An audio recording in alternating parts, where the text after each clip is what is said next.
Alhamdulillah, segala puji dan syukur kepada Allah Subhanahu wa taala. Senang sekali bisa ketemu lagi dengan teman-teman semuanya, para pemuda-pemuda kesayangan Allah Subhanahu wa taala insyaallah. Amin. Salawat dan salam semoga terlimpahkan kepada Nabi besar Muhammad sallallahu alaihi wasallam. Allah Subhanahu wa taala berfirman, A'udzubillahi minasyaitonirrajim. Bismillahirrahmanirrahim.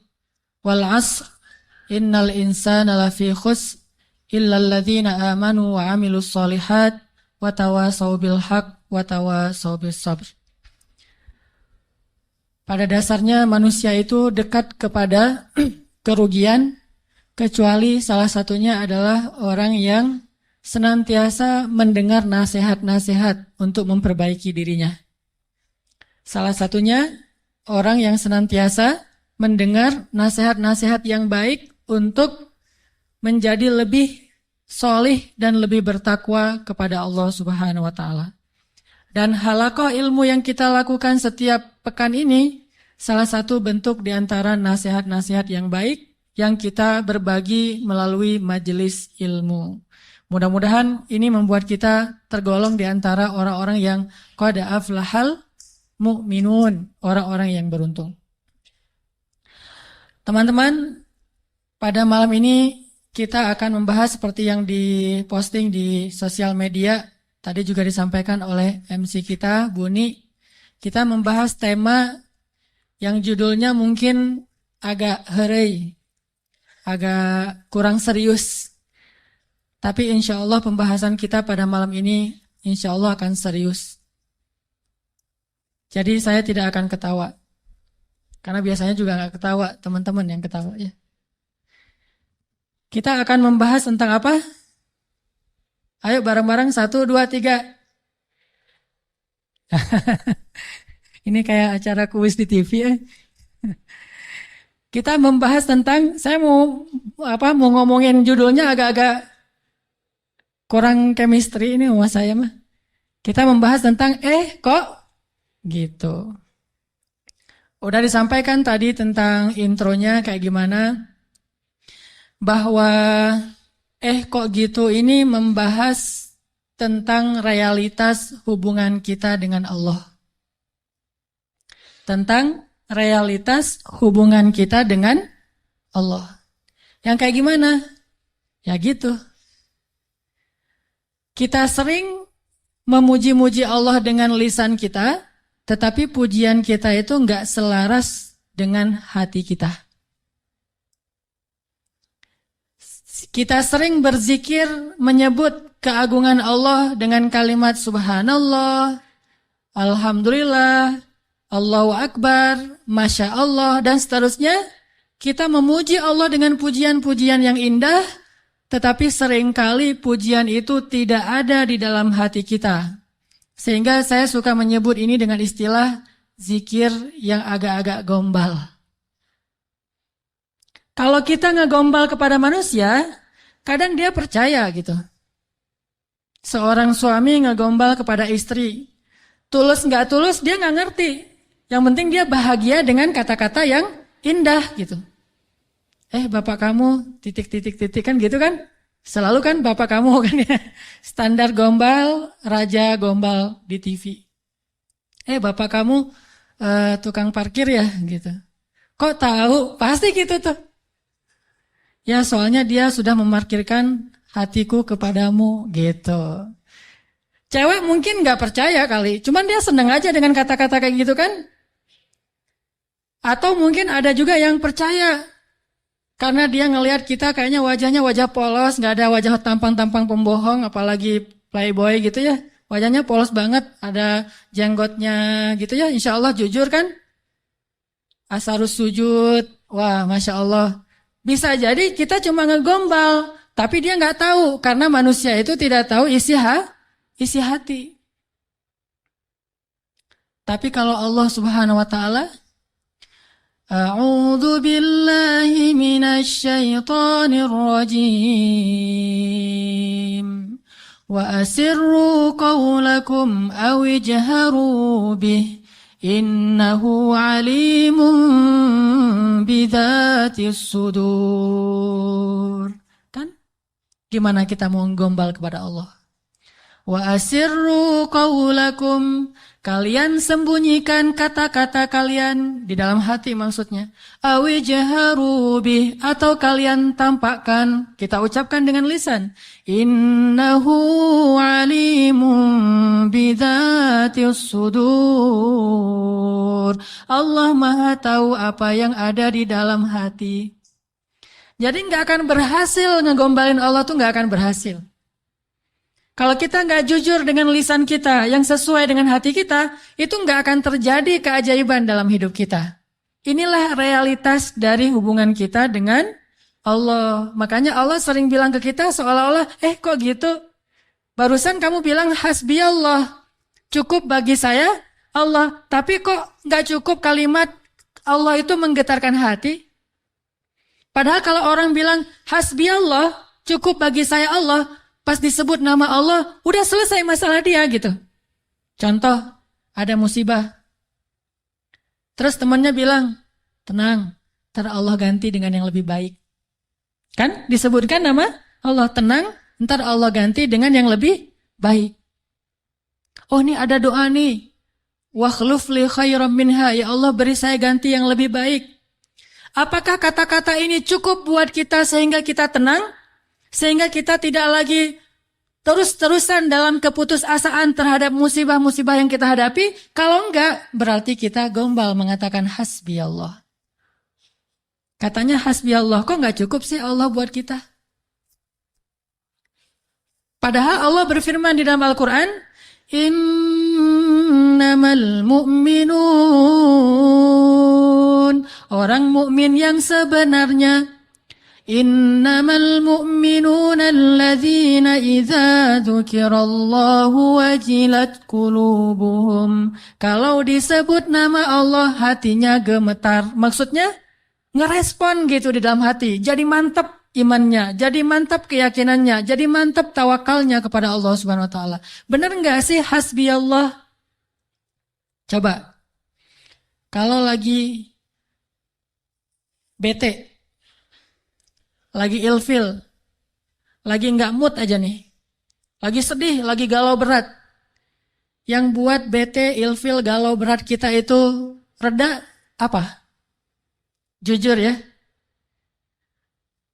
Apakah sholat? Apakah jalan-jalan? Apakah makan-makan enak? Apakah main game? Apakah dengar musik? Apakah nonton film yang baru keluar? Mana yang paling gampang buat bete kita hilang? Itu jujurnya tuh. Kalau misalnya kita lagi bete, wudu, sholat, Allah Akbar. Selesai sholat, hilang tuh bete. Berarti benar, hasbunallah. Hasbi Allah. Tapi kenyataannya termasuk saya nih, gak gitu-gitu amat. Begitu ada masalah, sholat. Begitu selesai sholat, ini nonton di mana ya? Sama aja kan? Sholat sih, cuman habis sholat ternyata belum cukup, belum hilang juga nih. Saya udah sholat, saya udah zikir, saya udah doa, saya udah tilawah Al-Quran, saya malah udah tahajud, udah puasa, tapi belum hilang juga, masih ilfil banget nih. Mau cari makan enak mau makan yang pedas-pedas gitu, atau mau cari kopi, berarti belum hasbun, belum cukup, masih butuh tambahan. Memang berpengaruh, tapi belum cukup. Sholat ya menenangkan, cuma belum bisa menyelesaikan masalah. Berarti kita masih gombal dalam zikir kita. Makanya Allah bilang, kok gitu? Katanya saya cukup buat kamu. Kok kamu masih mencari solusi yang lain setelah saya? Kok kamu masih menyekutukan saya dalam mencari jalan keluar terhadap masalah-masalah kamu? Berarti kamu tuh gak benar ngomongin hasbi Allah. Orang yang benar-benar mengatakan hasbi Allah tuh kayak Ibrahim tuh. Ketika dia masuk ke dalam api, dilemparkan ke dalam bara api, tiba-tiba Jibril datang kepada Ibrahim mengatakan, ya Ibrahim, alaka hajah? Apakah kamu punya sesuatu yang kamu butuhkan? Sal, tu'ta, minta kepada saya nanti saya akan kabulkan. Kata Jibril. Apa kata Ibrahim? Amma ilaik fala. Kepada kamu? Enggak. Saya tidak butuh siapapun. Hasbi Allah wa ni'mal wakil. baru Allah padamkan tuh api. Keajaiban. Kenapa kita mengucapkan banyak kalimat zikir tapi tidak terjadi keajaiban-keajaiban dalam hidup kita? Mungkin kalimat kita itu belum jujur, belum sesuai dengan hati kita dan realitas kehidupan kita. Makanya zikir kita itu belum powerful. Harusnya zikir yang powerful itu begitu kita bilang hasbi Allah, api padam. Jadi kalau ada kebakaran, hasbi Allah, nggak butuh telepon pemadam kebakaran, selesai sudah. Kenapa kita telepon pemadam kebakaran? Karena kita belum hasbi Allah secara jujur. Ini benar nih, walaupun agak-agak, contohnya agak-agak lebay mungkin ya, tapi benar loh. Kenapa? Kita ketika nggak usah api yang membakar rumah lah, nggak usah kebakaran. Hal sepele aja. Masalah perasaan, masalah lapar. Bukankah Nabi mengatakan nanti makanan orang di akhir zaman adalah kalimat la ilaha illallah? Ini makanan orang di akhir zaman. Ketika muncul Dajjal, makanan kaum muslimin itu adalah la ilaha illallah. Begitu bilang la ilaha illallah, kenyang. Itulah orang yang selamat di masa Dajjal. Kira-kira kalau sekarang Dajjal keluar, kita selamat nggak? Cari tahunya gimana? Kalau teman-teman lapar, coba bilang la ilaha illallah. Lapar masih lapar atau udah kenyang? Pasti masih lapar ya. Karena kita nggak menganggap Allah segalanya, hasbi Allah. Tapi nanti di akhir zaman, ketika Dajjal muncul, Nabi mengatakan makanan mereka pada saat itu adalah zikir subhanallah, alhamdulillah, Allahu akbar, la ilaha illallah. Itulah makanan mereka. Begitu mereka bilang subhanallah, la haula wala quwata illa billah, langsung kenyang. Anaknya bilang, "Pa, lapar." Bilang la haula wala quwata illa billah. La haula wala quwata illa billah gimana? Udah kenyang. Ya tuh. Itu benar-benar umat akhir zaman banget tuh. Kalau kita kayaknya bukan umat akhir zaman. Umat zaman edan. Kita ucapin la ilaha illallah masih lapar, sholat masih galau, udah zikir sekian ribu masih sedih, masih sakit hati. Kenapa? Karena kalimat kita itu belum jujur. Kok gitu kalimat kamu, kata Allah kepada kita. Karena Allah tahu isi hati kita. Wa asirru qawlakum aw jaharu bi innahu alimun bidzatis sudur. Seandainya kita jujur, Allah akan tunjukkan keajaiban yang luar biasa loh dalam hidup kita. Wa aufu bi'ahdi ufi bi'ahdikum wa iyaya farhabun. Kata Allah, jujur, tunaikan janjimu kepadaku, aku pasti akan tunaikan janjiku kepadamu. Dan kepadakulah kalian akan lari. Maksudnya, kepada Allah kita meminta pertolongan. Jadi kalau kita jujur sama Allah, Allah akan jujur sama kita. Kalau kita benar-benar mengatakan itu dengan yakin, Allah tidak akan mengecewakan kita sama sekali. Keajaiban itu akan terjadi dalam hidup kita. Sangat mudah urusan kita. Saya sendiri sering membuktikan ini dan sering benar. Kalau ada yang keliru, itu karena saya masih belum baik imannya. Misalnya, contoh sederhana mau ceramah. Ceramah yang menurut saya paling beban adalah di sini. Di depan teman-teman semuanya. Kenapa? Karena saya selalu berharap ceramah sederhana saya itu benar-benar bisa menjadi suatu kebaikan yang bisa dibawa pulang oleh teman-teman sekalian. Pengen banget tidak mengecewakan. Jadi saya bukan perform untuk menghibur, tapi perform untuk memberi sesuatu yang kita cari bersama kan? Kita cari ilmu, kita cari iman, kita pengen datang ke majelis taklim itu pengen tajdidul iman, memperbaharui iman. Maksudnya pulang dari sini tambah yakin pengennya kan gitu ya? Pulang dari sini tambah semangat beramal soleh. Pulang dari sini semakin yakin untuk bergantung kepada Allah. Itu membuat saya terbeban. Ya Allah, jangan sampai penampilan saya buat mereka kecewa. Bukan karena pengen dielu-elukan ustadznya keren atau apa. Enggak. Biar mereka tidak sia-sia waktunya datang ke sini. Terus gimana caranya? Saya akan berzikir. Salah satu zikir yang selalu saya baca. Rabbi syrah li sadri. Wa yassir li amri. Wahlul uqdatam min lisani. Dan wahlul uqdatam min lisani saya ulang berkali-kali. Kenapa? Saya khawatir saya tidak menyampaikan sesuatu dengan jelas dan baik sehingga teman-teman tidak memahami. Wa yassir li amri wahlul uqdatam min lisani yafqahuna qawli. Dan ternyata setelah membaca ayat atau zikir ini, Allah seperti memudahkan. Muncul terus saja materinya itu yang dulu udah lama dibaca, muncul lagi. Dan itu nggak dikonsep. Teman-teman bisa nanya kepada orang-orang dekat saya, teman atau istri saya jarang konsep materi ini, malam ini mau bahas ini, terus nyusun dulu, apalagi buat slide. Itu bukan saya banget lah. Modalnya tuh benar-benar saya mengonsep materi, mencari bahan, itu ketika saya di Mesir dulu. Itu masa-masa mencari bahan. Sekarang bukan masa mencari bahan, masa memahami realitas untuk menawarkan bahan ini loh. Dulu di Mesir nyari bahan, baca, dengerin terus saja selama 6 tahun. Sekarang diingat-ingat, yang mana ya? Yang ini. Oh ya, sampein. Artinya doa Rabbi syrah li sadri itu benar-benar memudahkan urusan. Termasuk kalau misalnya kita lagi ada masalah sama seseorang. Kita doa, ya Rabbi, mudahkan urusan saya. Mudah enggak? Kalau kurang mudah, berarti kita belum benar-benar jujur dalam kalimat kita kepada Allah. Jujur gimana? Kita yakin enggak sih Allah yang memudahkan urusan kita? Kalau kita yakin banget, Allah akan tunjukkan keajaiban yang luar biasa. Seperti cerita kemarin tuh. 2 orang yang saling berhutang kan? Yang satu memberi hutang dan bertanya, siapa saksinya? Kata yang berhutang, Allah saksinya, boleh enggak? Kata yang memberi hutang, oh boleh, Allah itu sebaik-baik saksi dan itu jujur, yakin gitu. Coba kalau kita lakukan itu sekarang, mungkin kita akan dikhianatin, akan dirugiin sama banyak orang. Kenapa? Karena enggak yakin banget kepada Allah SWT. Masih ada setitik ragu. Ntar kalau dia bohong gimana? Bukankah ada Allah? Ntar kalau dia lupa gimana? Bukankah ada Allah? Ntar kalau dia berubah pikiran gimana? Bukankah ada Allah? Ntar kalau dia hilang tiba-tiba nggak membayar hutang gimana? Bukankah ada Allah? Bukankah ada Allah ini jarang kita ucapkan? Kita masih ragu walaupun kita mengatakan hasbiyallah, hasbunallah. Makanya jarang ngelihat keajaiban. Padahal kalimat itu kalimat-kalimat yang mukjizat, powerful. Sebagian mungkin pernah dengar cerita Imam Hasan Al-Basri. Tahu Imam Hasan Al-Basri? Salah satu ulama generasi tabi'in, generasi kedua. Ceritanya, Imam Hasan Al-Basri ini pernah bikin seorang gubernur Baghdad, namanya Hajjaj. Hajjaj ini gubernur yang sangat jahat, sering membunuh orang soleh, termasuk sahabat Nabi pernah dibunuh sama dia. Imam Hasan Al-Basri pernah bikin gubernur Hajjaj itu tersinggung. Kapan? Ketika Imam Hasan Al-Basri diundang ke rumah gubernur Hajjaj bersama beberapa ulama yang lain, beberapa tokoh masyarakat diundang ke rumah barunya, istana gitu.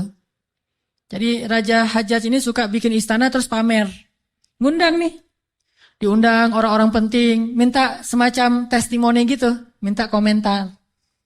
Jadi kalau bahasa kita mah ngeposting di sosial media terus nunggu gimana menurut kalian. Jadi yang komennya tuh macam-macam ditungguin sama dia.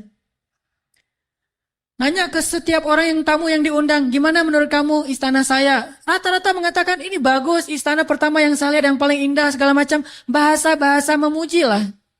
Dan gak jujur. Begitu giliran Hasan Al-Basri, ya Syekh Hasan, gimana menurut Syekh tentang istana saya? Syekh Hasan mengatakan, saya sama sekali tidak tertarik dengan semua ini. Sesungguhnya apa yang ada di sisi Allah lebih baik daripada apa yang ada di sisi Anda. Ini ucapan Hasan Al-Basri. Karena lagi ada acara makan siang kayak gitu, banyak orang Hajjaj menahan emosi. Dia tersinggung banget, marah sebetulnya. Akhirnya udah selesai obrol-obrolan, makan, pulang. Saat pulang, Raja Hajjaj mengutus 2 orang prajurit untuk menangkap Hasan Al-Basri di tengah jalan. Suruh bawa balik lagi ke istana. Mau dia apa? Mau dipancung. Karena dia suka mancung orang soleh. Tangkap tuh Hasan Al-Basri. Di tengah jalan, didatangi pengawal raja, kemudian dibawa lagi ke istana, mau dipancung. Begitu Hasan Al-Basri berhadapan dengan Hajjaj, Hasan Al-Basri kemudian berdoa di dalam hatinya. Yang tadinya Hajjaj marah besar, pengen bunuh Hasan Al-Basri, pengen memancung Hasan Al-Basri, tiba-tiba pas ngelihat wajah Hasan Al-Basri, Hajjaj ini berubah seperti orang yang kena hipnotis. Tiba-tiba dia tersenyum, tiba-tiba dia jadi orang yang humble, hangat banget, langsung memeluk Hasan Al-Basri. Selamat datang wahai Syekh, selamat datang, duduk. Syekh, beri saya nasihat, terus dikasih makanan, minuman. Setelah itu dipersilakan pulang, dikasih kendaraan yang terbaik. Sampai akhirnya Hasan Al-Basri keluar dari istana. Ketika di tengah jalan, pengawal-pengawalnya Hajjaj bertanya kepada Hasan Al-Basri, ya Syekh, kami tadi diutus oleh raja menangkap Anda agar Anda dipancung karena raja tersinggung dengan obrolan tadi ketika makan siang. Dan raja dalam keadaan marah besar. Tapi begitu bertemu dengan Anda, tiba-tiba dia berubah, jadi baik, jadi kasih sayang, jadi luluh, emosinya jadi reda. Apa yang Anda lakukan kepada dia? Apakah Anda punya sihir? Kata pengawal. Kata Hasan Al-Basri, saya tidak pakai sihir. Terus apa? Saya sebelum bertemu dengan Hajjaj, tadi saya berdoa. Apa doanya? Ya Rabbi, Engkaulah yang menggenggam hidupku. Kepadamulah aku berserah. Ya Rabbi, padamkanlah amarah di hati Hajjaj, sehingga aku selamat, sebagaimana Engkau mendinginkan api kepada Ibrahim, sehingga dia selamat. Ini yang dibaca oleh Hasan Al-Basri. Ya Allah, padamkanlah amarah di hati Hajjaj, sehingga aku selamat dari kezalimannya, sebagaimana Engkau menyelamatkan Ibrahim dari api yang panas. Tiba-tiba Allah padamkan marahnya. Ini namanya zikir, doa powerful. Kenapa? Karena hati Hasan Al-Basri itu benar-benar bergantung kepada Allah itu 100%. Gak ragu sama sekali. Gimana pun pengawalnya banyak, tidak membuat dia ragu kepada Allah. Allah lebih besar. Gimana pun kuatnya Hajjaj, tidak ragu kepada Allah. Allah maha kuat. Sehingga kalimat yang sesuai dengan hati, Allah tunjukkanlah keajaiban kepada Hasan Al-Basri. Langsung luluh, langsung berubah dari marah menjadi sayang kepada Hasan Al-Basri. Kenapa kita jarang melihat keajaiban? Karena ucapan kita itu belum selaras dengan hati kita. Nggak yakin-yakin amat sama Allah. Sering bilang la haula wala quwata illa billah, tapi kita masih yakin ada kekuatan lain yang mempengaruhi hidup kita. Padahal kata Nabi kepada Ibnu Abbas, kalau semua orang berkumpul dan ingin menolong kamu, mereka tidak dapat menolong kamu kecuali dengan seizin Allah. Kalau mereka semua berkumpul ingin mencelakai kamu, mereka tidak bisa mencelakai kamu kecuali dengan ketetapan Allah. Allah, Allah, Allah, di tangannya lah segala kebaikan, di tangannya lah segala kerajaan. Tabarakalladzi biyadihil mulk wa huwa ala kulli syai'in qadir. Percaya enggak kita dengan ayat itu? Jawab dengan hati kita masing-masing. Kalau kita percaya, baru terjadi keajaiban dalam hati kita. Pernah menghadapi orang marah? Pernah? Sering kan? Siapa yang marah? Istri. Tahu gimana kalau istri lagi marah? Oh, belum tahu ya. Ya udah deh, ganti contoh. Orang tua deh, orang tua. Saya lupa aja nih kalau saya di hadapan para jomblo fisabilillah. Kalau istri lagi marah, padamkan marahnya itu bukan dengan hadiah dunia dulu. Itu buat kita ragu sama Allah dan mengandalkan materi. Pas marah, tunjukin. Mau ke Lombok, Bali, Jogja, atau Maldives. Pasti dia pilih Maldives tuh. Pas dia pilih Maldives, kita nangis. Kenapa? Dananya gak cukup. Makin marah dia tuh. Jangan nawarin materi dulu untuk meredakan marah seseorang. Karena kita akan bergantung kepada materi itu. Ternyata ampuh. Kalau dia marah, saya kasih tuh brosur. Brosur doang. Kalau lagi marah, nonton yuk. Pelan-pelan reda marahnya, berarti efektif. Nonton cukup bagi saya. Pas lagi marah, ada kafe baru loh, enak tuh makanannya, terutama tuh misalnya green tea-nya, milkshake tuh paling enak tuh se-Bandung. Reda marahnya, milkshake cukup bagi saya, kan? Bukan hasbi Allah, hasbiya milkshake. Kenapa bisa gitu? Karena ketika kita mau meredakan marah seseorang itu, kita menggunakan materi. Atau menggunakan bahasa-bahasa ngegoda, ngerayu, gombal tadi. Tapi kan lama-lama agak-agak habis juga ya bahan menggombal ya. Harus buka. Jadi teman-teman bisa ke Gramedia mungkin beli buku dengan judul Kumpulan Gombal-Gombal Efektif. Udah teruji. Banyak yang menggunakan gombal ini dan berhasil meredakan amarah. Mungkin. Tetapi itu berarti kita tidak mendapatkan yang paling luar biasa. Sehingga suatu saat kita akan kewalahan sendiri. Berapa sering kita bisa memberikan materi, memberikan brosur, memberikan kafe, memberikan nonton, memberikan hiburan, entertain segala macam. Berapa sering? Coba sesekali ketika menghadapi seseorang yang marah, andalkan Allah. Pas mau ketemu orangnya, ya Rabbi, ya Rabba Ibrahim, wahai Tuhan Ibrahim, padamkanlah amarah istri saya, sebagaimana engkau memadamkan api bagi Ibrahim. Terus temuin, kalau masih marah, ya Allah astagfirullahaladzim, berarti saya belum jujur nih, masih belum yakin sama Allah, istighfar lagi, ya Allah padamkan. Masih marah, ya Allah padamkan. Terus saja sampai yakin. Kalau kita yakin, itu berubah loh, benar-benar berubah. Kalau nggak bisa langsung, bertahap, tergantung iman. Ada orang yang imannya baru redam amarah seseorang itu 1 jam. Berarti imannya iman 1 jam. Ada yang setengah jam, ada yang 10 menit, ada yang ketemu, berubah langsung. Sampai orang yang marah itu juga terheran-heran. Kenapa ya? Saya tadi sebetulnya lagi sebel banget sama kamu, tapi pas ngelihat kamu jadi berubah, kenapa ya? Karena Allah. Ini mah masalah iman. Bukan masalah fasihnya mengucapkan hasbi Allah. Semua kita mah namanya hasbi Allah pasti fasih. Apalagi sadaqallah, itu paling fasih itu. Sadaqallahul azim, itu fasih banget. Kenapa? Apalagi baca 1 juz, pengen sadaqallah cepet-cepet kan? Itu fasih. Bismillah fasih, hasbi Allah. Insya Allah tahsin hasbi Allah wa ni'mal wakil. Malah kita kadang-kadang kalimat hasbi Allahnya tuh lebih keren daripada sahabat loh. Kalau sahabat kalimatnya cuma gini, hasbunallah wa ni'mal wakil. Kalau kita, hasbunallah wa ni'mal wakil. Ni'mal maula wa ni'man nasir. Coba lihat, panjangan siapa ucapannya? Panjangan kita kan? Sahabatnya cuma sedikit, Ibrahim lebih sedikit lagi. Hasbi Allah, segitu doang. Kita rame, oh jangan cuma hasbi Allah, tambahin dong. Jangan terlalu irit-irit dalam berzikir. Rame aja di broadcast soal panjang pendeknya zikir. Tapi dua-duanya gak powerful, gak ngaruh. Yang bilang hasbi Allah wa ni'mal wakil sama aja. Yang bilang hasbi Allah wa ni'mal wakil, ni'mal maula wa ni'man nasir. Diulang 33 kali. Tapi gak ngaruh, kenapa? Karena gak jujur. Hanya fasih di lisan, tetapi tidak fasih di hati. Harusnya kayak Imam Hasan Al-Basri, begitu dia katakan demikian, doanya langsung berubah.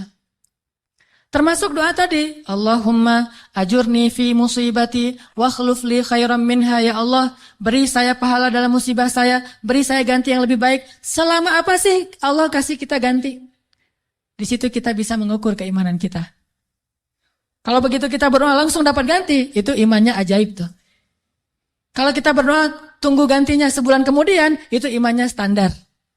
Kalau kita udah berdoa tapi nggak diganti-ganti, berarti kita bermasalah. Nggak yakin-yakin amat sama Allah. Pengen nggak begitu berdoa langsung Allah menunjukkan keajaiban?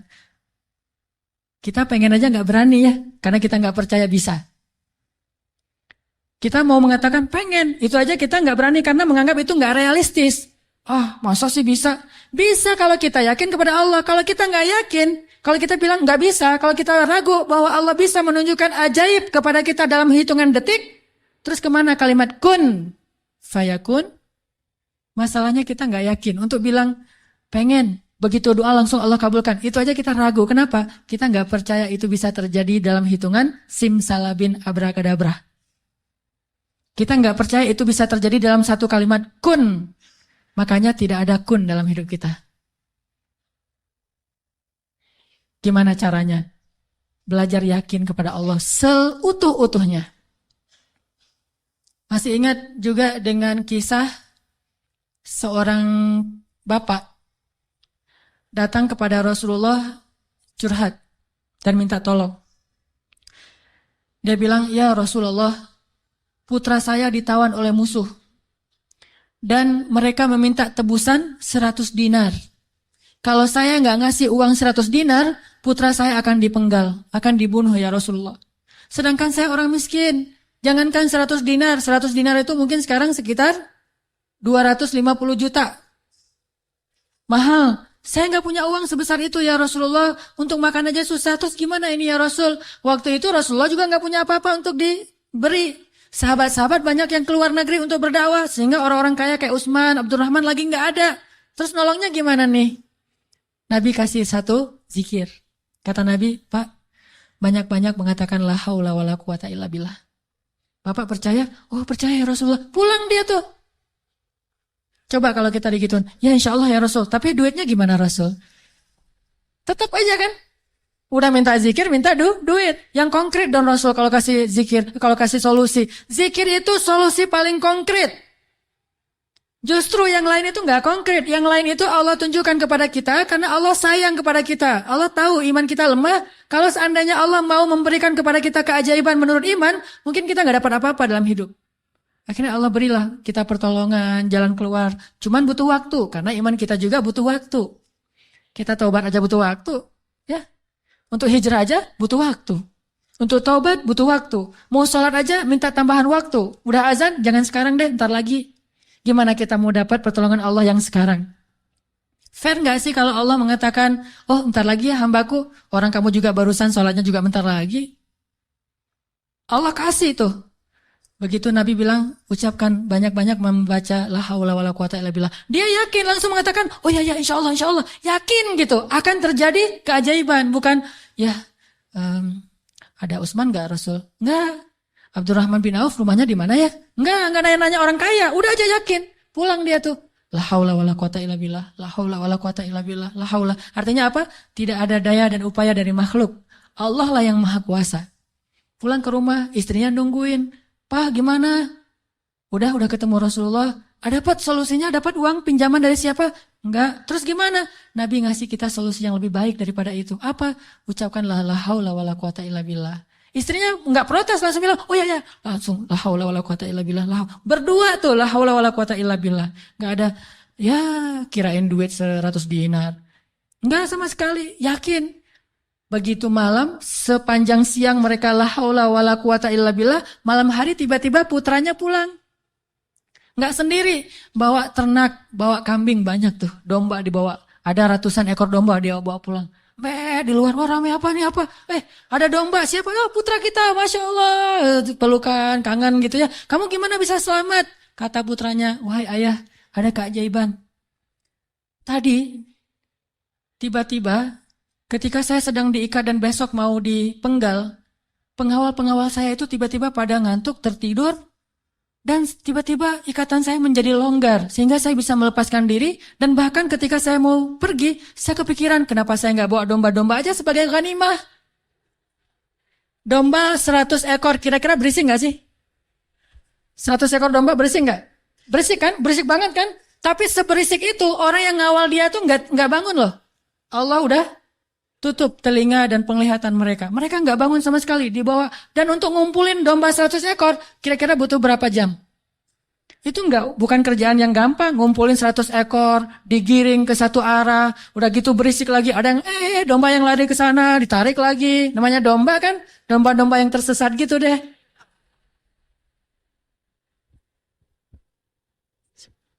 Gimana coba? Tapi pengawalnya nggak bangun sama sekali sampai ke rumah. Pengawalnya mungkin belum bangun, atau mungkin nggak akan bangun lagi kali. La haula wala quwata illa billah. Baru ayahnya sadar, Masya Allah, la haula wala quwata illa billah. Dan ini orang yang mengatakan ini nggak disebutkan namanya dalam riwayat. Kenapa? Saking nggak terkenalnya. Berarti orang biasa banget. Tapi orang biasa dengan keyakinan yang luar biasa, Allah akan tunjukkan keajaiban yang luar biasa. Jadi jangan bilang, itu mah Umar, itu mah Utsman, itu mah Abu Bakar. Ini nggak ada namanya malah. Cuma disebut ja'a rajulun, ada seorang laki-laki datang kepada Rasul, gitu doang. Tapi Allah tunjukkan keajaiban yang luar biasa. Kenapa? Imannya. La haula wala quwata illa billah. Sehingga anaknya datang membawa domba, jadi kaya raya. Sama juga dengan cerita Fatimah bintu Rasulillah. Pasti tahu ceritanya. Karena Fatimah capek di rumah, gak ada pembantu, Ali sering berjihad, akhirnya dia ngurus anak sendiri, anaknya laki-laki lagi, namanya anak laki-laki, bukan bandel, emang dia aktif gitu. Akhirnya Fatimah ngerasa agak berat nih, kalau harus ngurus semuanya sendiri, gak punya pembantu. Datanglah ke rumah ayahnya, ayah, ya Rasulullah, ayah tahu keadaan rumah tangga saya bersama Ali. Ali orang yang sibuk bekerja, membela agama Allah, berdakwah, berjihad. Saya sendiri di rumah gak ada pembantu, boleh gak minta seorang pembantu dari rumah ayah?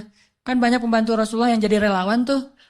Kata Rasulullah, ya Fatimah, mereka itu bukan pembantuku, tetapi pembantu kaum muslimin. Jadi gak mau dikasih kepada urusan keluarga. Maka pulanglah Fatimah. Oh ya ayah nggak apa-apa, pulang nih bersama Ali, nggak dapat apa-apa. Nabi kan nggak enak hati, karena Nabi sayang banget dengan putrinya ini, putri kesayangan Nabi banget di antara putri-putrinya, Fatimah Az-Zahra. Akhirnya Nabi menyusul Fatimah ke rumahnya. Assalamualaikum, waalaikumsalam, dibukain pintu.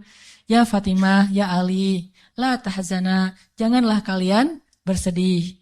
Mau aku kasih yang lebih baik daripada pembantu? Oh apa ayah? Kirain robot-robotan atau apa gitu ya.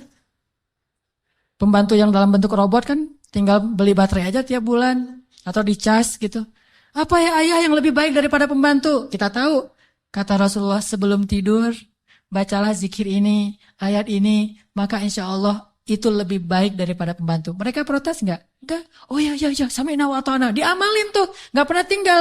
Dan selamanya mereka nggak punya pembantu, tapi nggak pernah mengeluh lagi. Allah berikan mereka jalan keluar. Jalan keluarnya adalah dikuatkan hati dan kesabarannya. Itu keajaiban. Kenapa kita udah berdoa tapi hati kita masih lemah? Karena kita tidak berdoa dengan hati, tapi kita berdoa dengan kok gitu? Gak sesuai antara lisan dengan kenyataan. Ada lagi nih, kisah yang mungkin sebagian teman-teman pernah mendengar bagaimana Rasulullah SAW pada malam Perang Badar. Melakukan apa Nabi malam Perang Badar teh? Istighosah. Pernah dengar istilah istighosah? Mungkin sebagian orang menganggap istighosah ini bid'ah. Istighosah itu salah satu di antara hal yang paling luar biasa yang dilakukan Nabi. Dan disebutkan di dalam surat Al-Anfal. إِذْ تَسْتَغِيثُونَ رَبَّكُمْ. Ketika kalian beristighosah kepada Tuhan kalian. Apa itu istighosah? Berdoa dengan penuh keyakinan. Malam sebelum terjadi Perang Badar, semua para sahabat itu tidur. Dan luar biasanya, tidurnya juga sampai mimpi lah gitu. Mimpinya apa? Mimpi basah. Ini serius. Jadi semua sahabat pada malam itu digoda oleh setan sehingga mereka mimpi basah. Dan ketika bangun dari tidur, mereka harus mandi junub. Tapi tidak ada air. Akhirnya Allah turunkan hujan. Pada mandi di bawah hujan semuanya sambil bertakbir. Pada malam itu cuma 2 orang yang gak tidur. Rasulullah dan Abu Bakar As-Siddiq. Ngapain? Doa kepada Allah. Salah satu yang terekam dalam sejarah di antara doa Nabi pada malam Perang Badar apa? Ya Allah, seandainya besok kami semuanya terbunuh, maka saya khawatir tidak ada lagi orang yang menyebut namamu di muka bumi. Tolonglah hamba-hambamu ini ya Allah. Terus berdoa dan mengangkat tangannya tuh gak gini.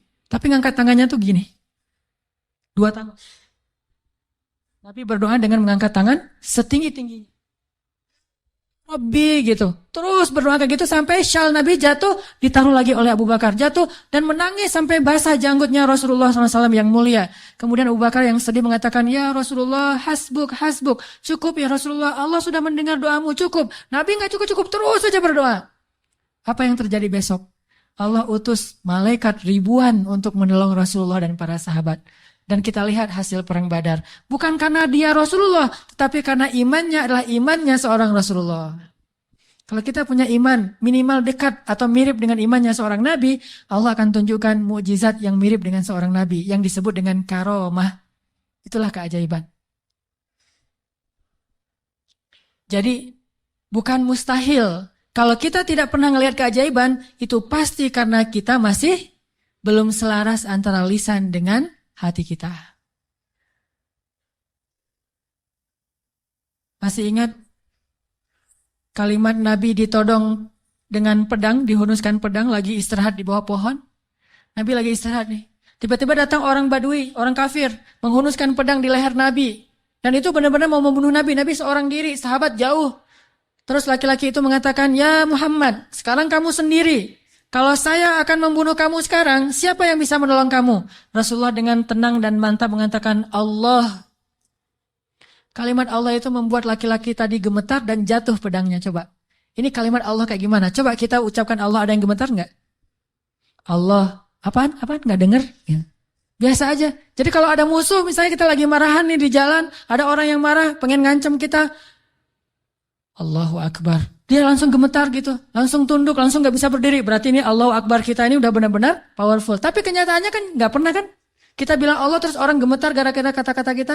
Rasul bisa kayak gitu loh. Jadi kalimatnya sama yang kita ucapkan dengan yang Rasulullah ucapkan, tetapi hatinya beda. Nabi mengatakan, Allah gemetar tangannya, jatuh pedangnya, diambil oleh Nabi. Dihunuskan ke leher orang itu. Nabi bertanya, sekarang kalau saya mau membunuh kamu, siapa yang nolong kamu? Kata dia, engkau wahai Muhammad. Cuma engkau yang bisa menolong saya dan menyelamatkan saya. Akhirnya Nabi membiarkan dia pulang, dan dia akhirnya pulang dalam keadaan selamat dan menyebarkan agama Islam kepada kaumnya. Jadi, sesi pertama ini kesimpulannya apa? Salah satu di antara sebab tidak banyak terjadi keajaiban dalam hidup kita, karena iman kita belum ajaib. Insya Allah nanti habis sholat isya, saya mau sharing kisah-kisah yang menurut saya lebih powerful untuk jadi pelajaran buat kita dalam berdoa, berzikir, dan memohon pertolongan Allah Subhanahu wa Ta'ala, insya Allah. Oke, teman-teman sekalian, tadi kita sampai kepada beberapa kisah tentang gimana menyelaraskan antara lisan dengan hati kita, sehingga bisa terjadi banyak keajaiban dalam hidup kita. Ini kisah-kisah yang tadi kita dengar adalah bukti gitu. Orang kalau selaras antara lisan dan hatinya, pasti terjadi keajaiban. Kalau ketika kita berdoa, hati kita yakin seutuhnya kepada Allah, pasti Allah nggak akan ngecewain kita. Nggak mungkin. Allah itu nggak mungkin mengecewakan kita. Allah sendiri kok yang berjanji, wa idza sa'alaka ibadi anni fa inni qarib ujibu da'watad da'. Itu Allah yang bilang, ujibu da'watad da'. Aku tuh dekat. Artinya berharaplah kepadaku gitu. Dan aku akan mengijabah setiap orang yang meminta kepadaku. Jadi Allah sendiri yang berjanji akan menunjukkan keajaiban, mengabulkan permintaan-permintaan yang baik dari hambanya, sehingga tidak perlu kita ragu, Allah nggak mungkin ngecewain kita. Begitu kita berdoa yang selaras di hati kita, yakin kepada Allah, Allah akan tunjukkan. Itu rahasia paling gampang untuk hidup bahagia, untuk sukses, untuk dapetin apa yang baik-baik yang kita harapin. Contoh, kalau mau ngelamar seorang cewek, sebelum kita datang ke calon mertua, lobi dulu ke langit pemilik hati mertua. Jadi bukan dandan nomor 1, itu mah yang kesekian. Bukan misalnya bawa CV yang bagus, isi CV-nya teh. Kalau perlu tanggal lahirnya diedit, biar nggak terlalu ketuaan gitu ya. Cuma diedit 1 angka doang, angka terakhir yaitu tahun. Kemudian pekerjaan, wira swasta. Kan sekarang wira swasta mah keren ya, pengusaha gitu ya. Walaupun wira swastanya masih baru merintis lah. Saya mah nggak mau terlalu makin jelek nanti. Wira swasta, jualan apa misalnya? Apa aja lah. Apa aja dijual gitu. Yang penting tidak menjual harga diri. Wah, semuanya diedit. Itu bukan yang paling penting. Yang paling penting adalah gimana ngelobi lah langit, pakai jalur langit. Minta kepada Allah yang menggenggam hati. Begitu di depan pintu pagar, la haula wala quwata illa billah. La haula, sampai 100 kali. Kenapa 100 kali? Sampai yakin banget. Ini Allah yang menentukan hati seseorang hamba. Bisa dibolak-balik. Bisa jadi awalnya si calon mertua ini udah punya calon sendiri buat anak yang perempuannya. Mungkin lebih tajir. Mungkin lebih keren, mungkin lebih berewokan, lebih nyuna gitu ya. Kita mah seadanya, udah pakai wak doyok juga belum tumbuh-tumbuh. Ya gimana, udah begitu takdirnya kan, terimalah kenyataan. Akhirnya orang tua, calon mertua tadi yang udah punya rasa srek kepada yang lain, tiba-tiba berubah pas ngelihat kita. Wah, ini nih calon menantu saya nih. Kita baru mau ngomong, udah tenang aja. Kamu bukan hanya akan saya berikan anak saya, juga domba-domba gitu ya. Kan la haula wala quwata illa billah. Dikasih modal nikah, dikasih mahar, disiapin semuanya, dimudahin banget.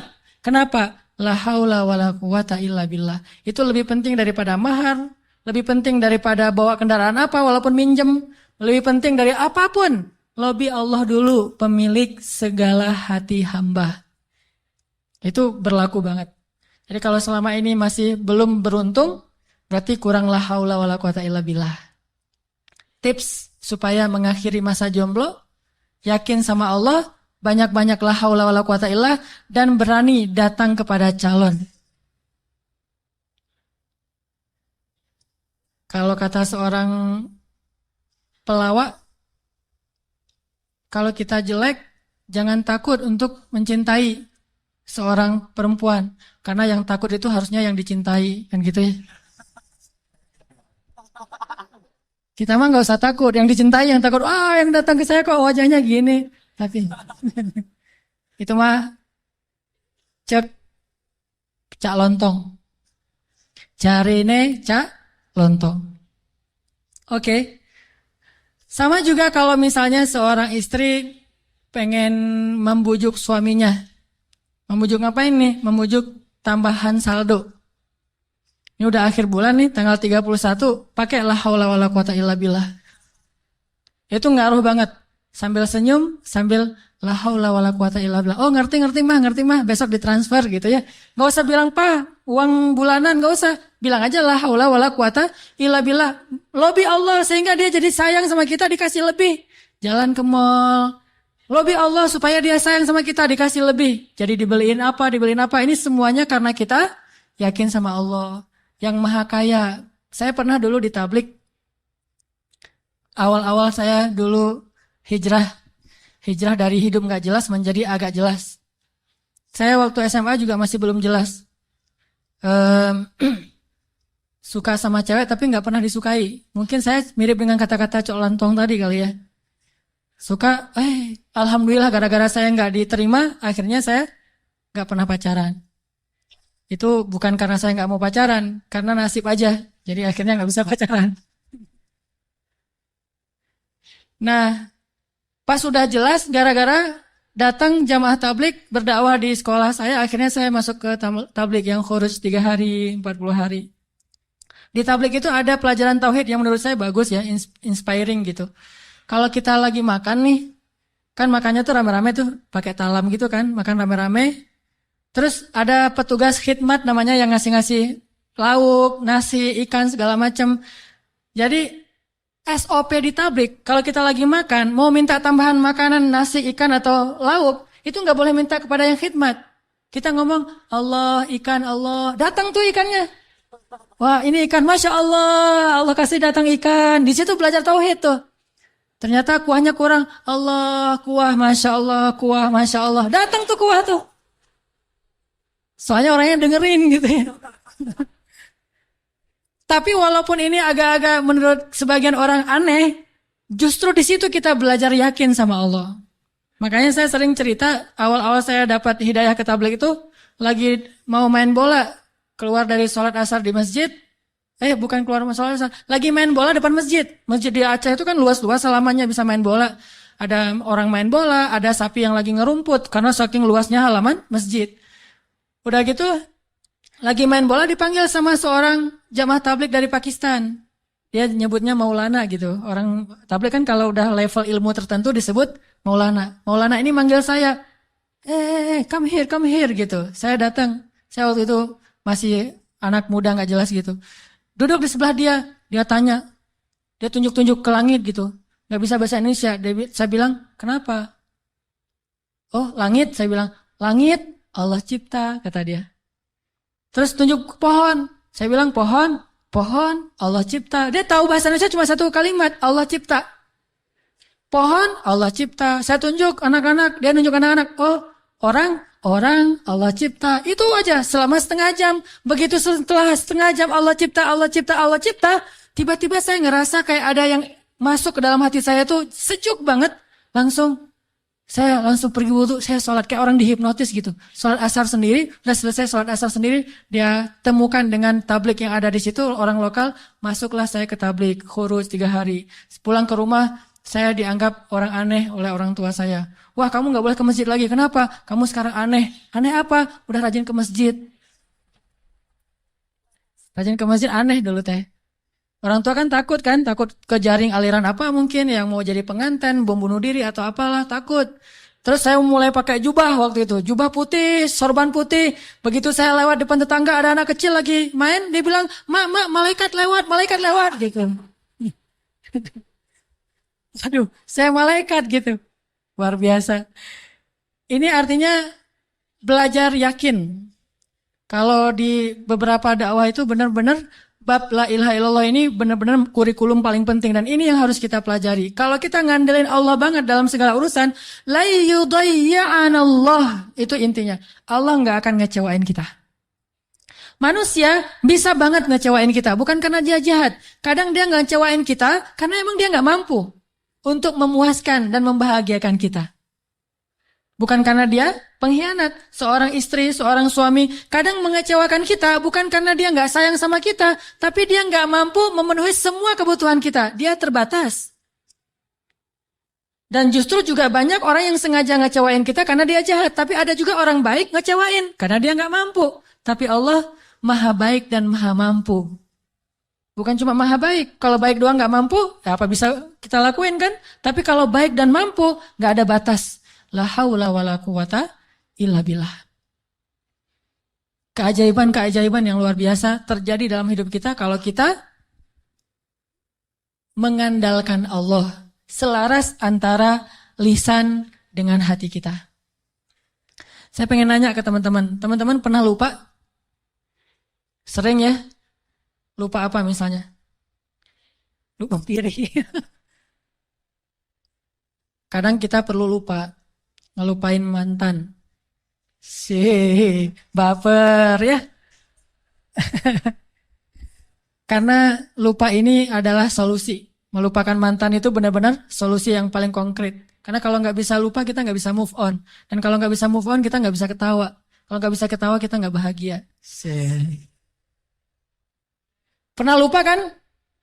Lupa pelajaran, lupa ayat Al-Quran. Kayaknya kalau lupa ayat Al-Quran sering nih, terutama di juz-juz di tengah. Soalnya belum hafal. Jadi pasti lupa.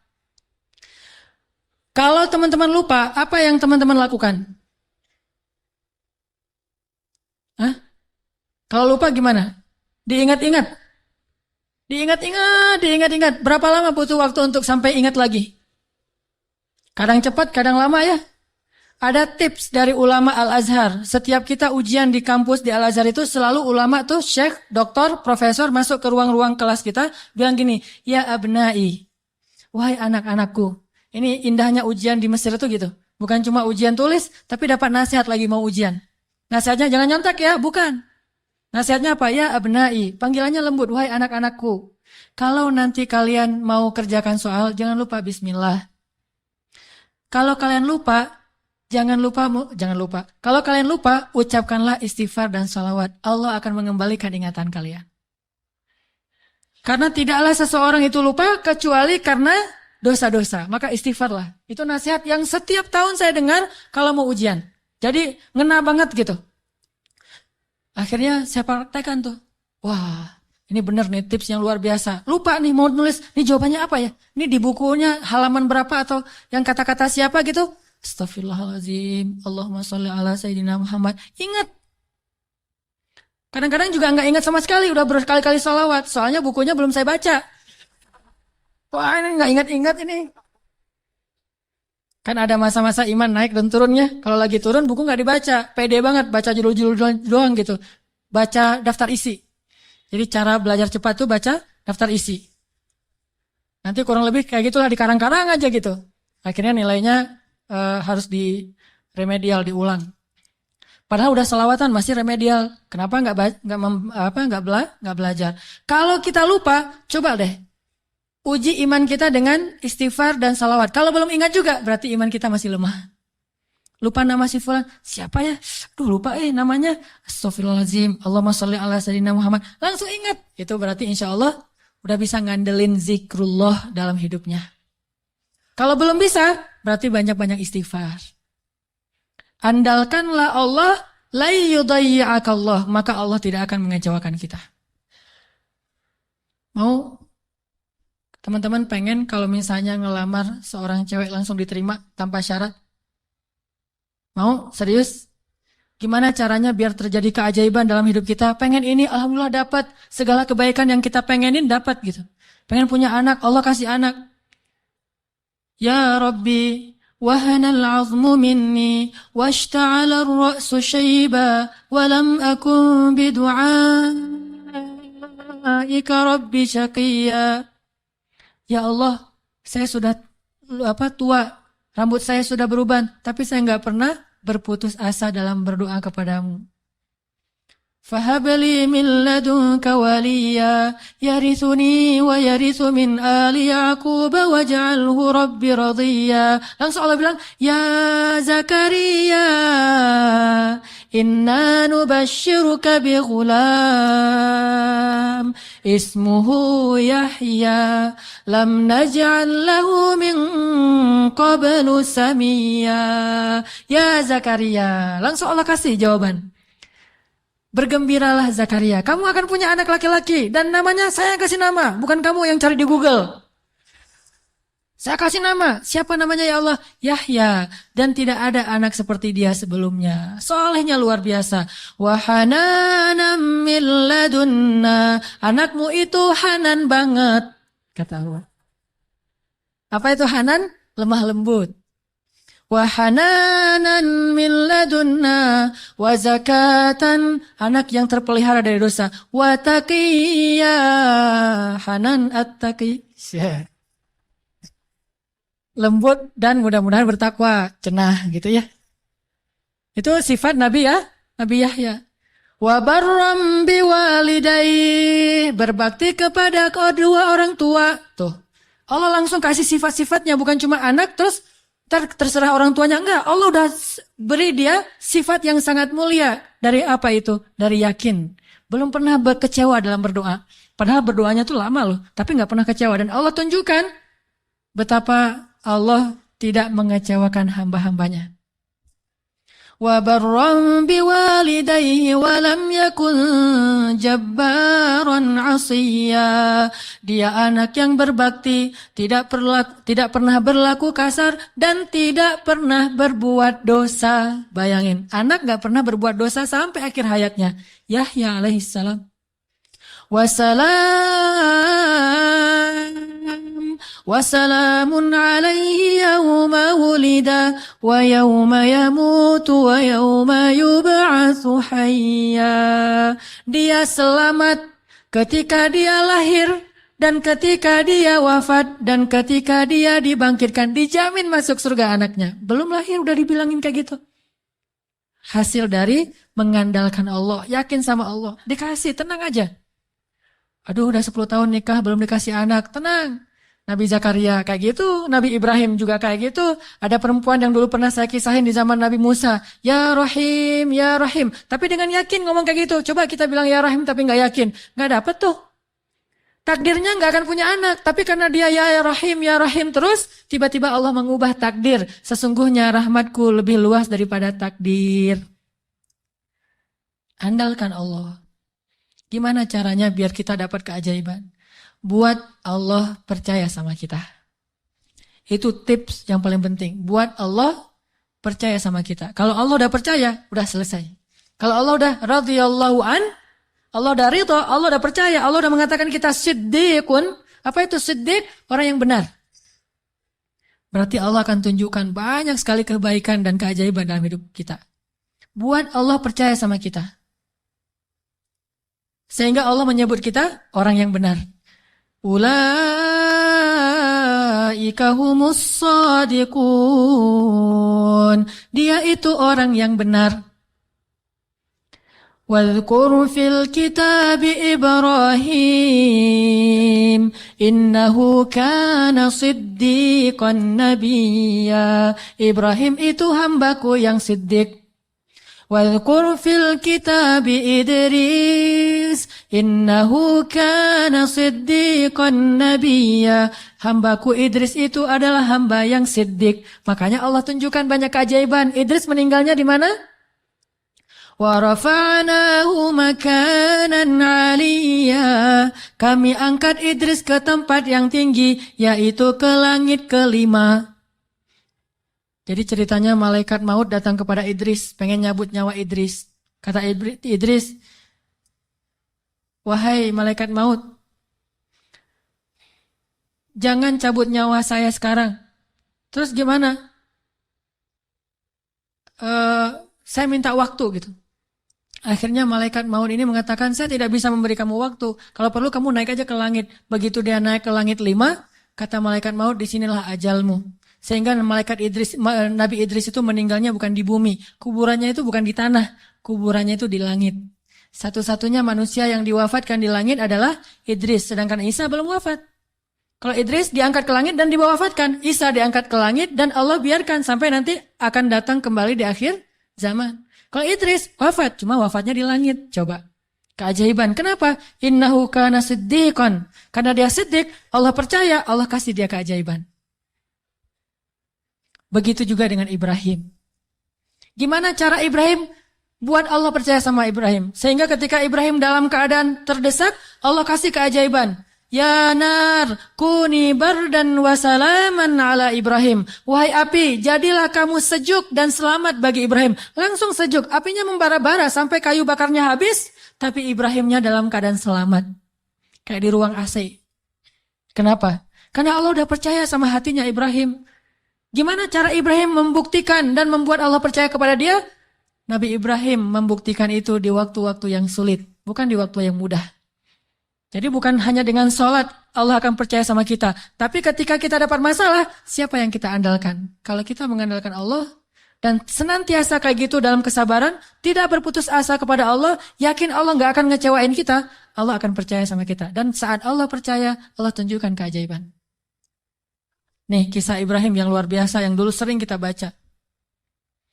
Ibrahim itu by the way orang mana? Orang mana Ibrahim teh? Orang Irak. Ibrahim aslinya dari Irak. Dari Basroh. Mirip dengan Imam Hasan al-Basri, Basroh. Jadi Ibrahim itu orang Irak. Lalu berdakwah di Irak di usia 17 tahun tuh udah mulai kayak kita lah, anak ABG tapi udah hijrah. Hijrah pemikiran tapi bukan hijrah dari dosa kepada yang baik. Hijrah pemikiran. Dari awalnya mikirnya macam-macam, agak liar gitu. Wah ini Tuhan saya, yaitu matahari. Ini Tuhan saya, yaitu bulan. Ini Tuhan saya, yaitu bintang. Kan liar ya. Sampai akhirnya, ini semuanya tenggelam. Tuhan saya adalah pencipta semua ini. Dan di usia segitu beliau ditaruh di dalam api dan yakin banget kepada Allah. Dia punya seorang ayah, namanya Azar. Azar ini seniman nyeleneh. Kalau seniman doang masih mending kan? Ini udah seniman nyeleneh. Kalau seniman doang dia dengan artnya, dengan seninya itu hak dia. Tapi ketika dia nyeleneh, gimana? Dia membuat patung lalu menyuruh orang untuk menyembah patung buatannya. Dan dia juga tokoh agama yang ngajarin cara nyembah patung buatannya, ngajarin doa-doanya. Sehingga orang menyembah patung buatan Azar. Lalu dia punya kedudukan di sisi rajanya, Namrud.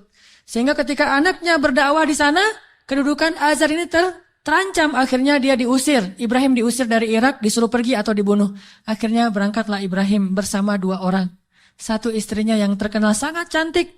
Sampai para ulama mengatakan, belum pernah Allah menurunkan seorang wanita cantik di muka bumi secantik Sarah.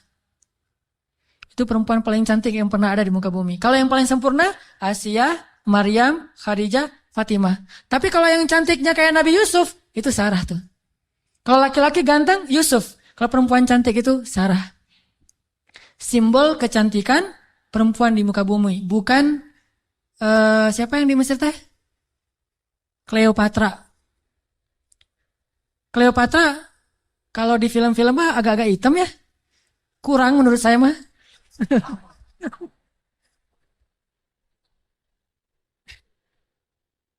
Kalau Sarah itu benar-benar cantik tuh, simbol kecantikan wanita di muka bumi. Nanti kalau punya anak jangan lupa kasih nama Sarah. Sarah. Nah, ditemani oleh Sarah, istri tercantik. Dan seorang murid yang kelak juga jadi nabi, namanya Lut alaihissalam. Lut masih muda, masih ABG, baru belajar kepada Ibrahim. Jalan nih bertiga, dari Irak menuju ke Palestina. Di tengah jalan, lewat Mesir, Raja Mesir jatuh cinta kepada Sarah, namanya juga cewek cantik. Untung gak ada adegan ngiris tangan kayak Yusuf ya. Ngelihat Sarah, wah gitu. Enggak. Karena dia bukan nabi. Tapi cantik banget. Sampai raja aja yang di Mesir banyak cewek cantik. Tapi masih jatuh cinta kepada Sarah. Saking cantiknya Sarah. Begitu tahu Sarah adalah istrinya Ibrahim. Akhirnya raja jadi segan. Gak berani. Soalnya Ibrahim terkenal dengan kebijaksanaannya. Kearifannya. Ilmu yang luas. Sehingga lama-lama malah rajanya merasa takjub kepada Ibrahim. Karena tahu ilmu Ibrahim yang sangat banyak. Ini menurut sebagian riwayat. Ini riwayat yang terakhir saya baca. Ternyata yang paling kuat. Akhirnya raja ini menitipkan salah satu putrinya kepada Ibrahim yang kita kenal dengan nama Hajar. Ternyata Hajar itu menurut sebagian ulama, nih penelitian terakhir, bukan budak Mesir. Hajar itu putri raja. Raja ini punya puluhan anak dari banyak istri karena mereka tidak ada syariat, tidak ada 1, 2, 3, masna wa thulatsa wa ruba. Adanya asyarah, isyrun, salasun, 10, 20, 30. Istrinya banyak gitu. Sehingga anaknya ratusan. Salah satu di antara anaknya yang perempuan, putrinya namanya Hajar. Dan Hajar ini putri kesayangan Raja Mesir. Dititipin kepada Ibrahim untuk jadi apa? Nyantri di rumah Ibrahim, belajar kebijaksanaan dari Ibrahim. Dititipin nih. Hajar juga cantik. Tapi tetap Sarah paling cantik. Berangkat ke Palestina. Bertiga sekarang. Berempat. Ibrahim, Hajar, Sarah, Hajar, dan Lut.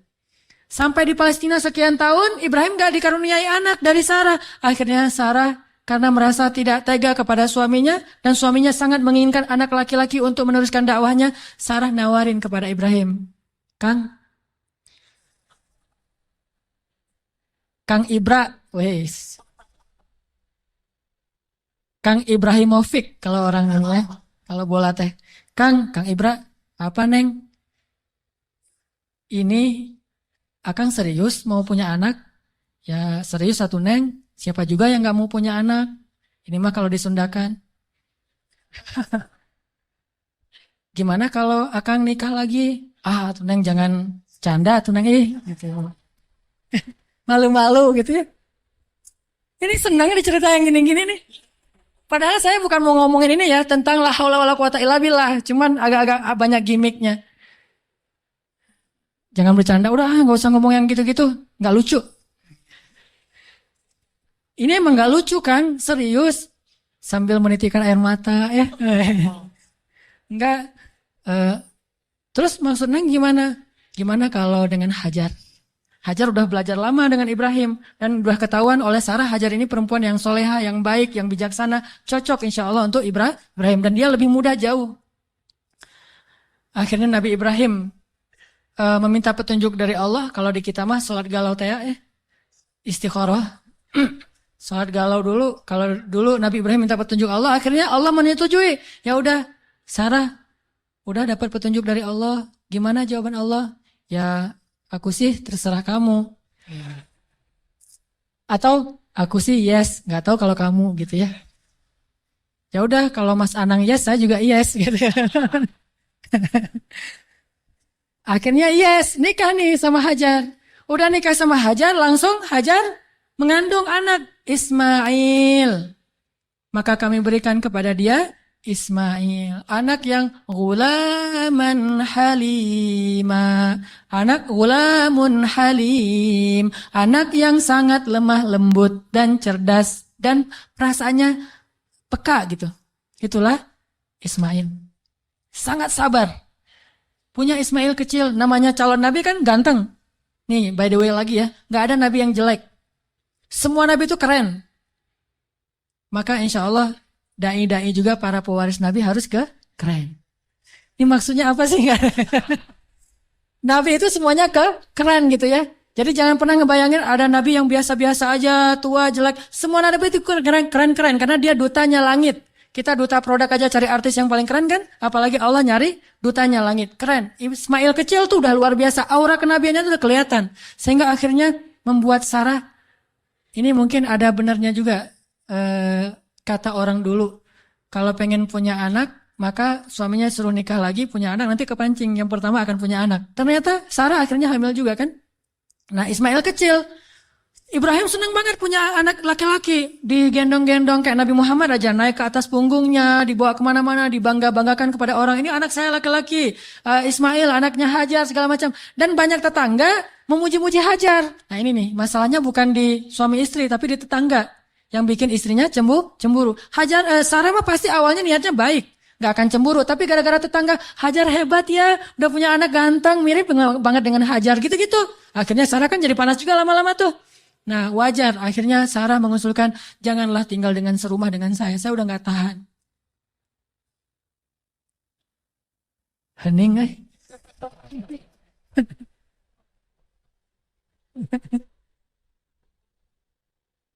deg-degan dengan kayak gini. Kayak film horor. Kata Sarah, wahai, lupa, bukan wahai, Kang Ibra, Neng teh udah nggak tahan serumah sama Hajar. Kenapa tuh Neng? Ya semua tetangga muji-muji Hajar. Aduh, apa? Neng teh apa itulah?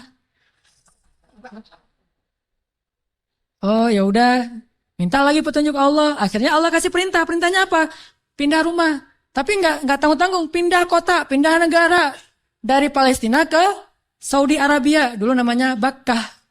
Wahai Ibrahim, bawa Hajar dan anakmu ke sebuah lembah Bakkah. By the way, perjalanan dari Palestina ke Mekah butuh waktu 2 jam naik pesawat. 2 jam naik pesawat itu kurang lebih dari Jakarta ke Medan. Atau Jakarta, Surabaya. Tapi Ibrahim tidak naik pesawat, tidak naik buruk, tidak naik onta, nggak naik kuda, jalan kaki. Apakah Hajar protes? Kemana Kang Ibra? Pokoknya ikut aja lah, gitu. Oh iya, udah ikut aja. Nggak pernah nanya kemana, nih saya aja tadi nanya. Nggak pernah nanya kemana ya Ibrahim. Nggak, kata Ibrahim, ya Hajar dapat perintah dari Allah, kita ke lembah Bakkah. Ikut, ya sami'na wa ata'na. Nggak pernah nanya kemana, nggak pernah naik apa, terus bekalnya gimana, terus ada rest area di mana aja, di kilometer berapa. Nah, udah aja jalan gitu. Coba bayangin suami bawa istri, kadang-kadang kesasar muter-muter, istrinya langsung, wah papa nggak tahu jalan, pakai ini atuh GPS. Nggak sabar ya. Atau suami ngajak jalan kemana gitu, udah mama turun di mall ini aja, nanti dijemput lagi gitu kan, minta dijemput di mall. Kalau Hajar, enggak. Mau naik apa, kemana, sami'na wa ata'na kepada suami. Ini supaya Allah percaya sama Ibrahim dan Hajar. Jalan, kira-kira dari dari Jakarta ke Surabaya jalan kaki berapa lama? Atau naik skateboard aja deh. Jalan kaki berapa lama? Tebak aja deh, 1 bulan ya. Perjalanan 1 bulan. Gak ada rest area sama sekali. Makanannya apa yang dibawa sebagai bekal? Roti keras yang kalau dimakan itu harus direndam dulu dengan air. Saking kerasnya roti supaya awet gitu. Jadi kalau udah sampai di oasis kecil, Nabi Ibrahim turun duduk bersama istrinya, bersama bayinya, rendam roti dulu sambil ngobrol-ngobrol. Wah, padang pasir. Ya iyalah, apalagi gitu. Direndam nih roti sampai akhirnya rotinya udah agak lembut, makan. Hajar ngasih ke anaknya. Udah gitu jalan lagi, sebulan bayangin. Nggak pernah nanya, kemana sih Ibrahim? Ini nyasar kemana sih kita? Nggak bawa peta gitu? Nggak sama sekali, jalan aja. Sami'na wa ata'na.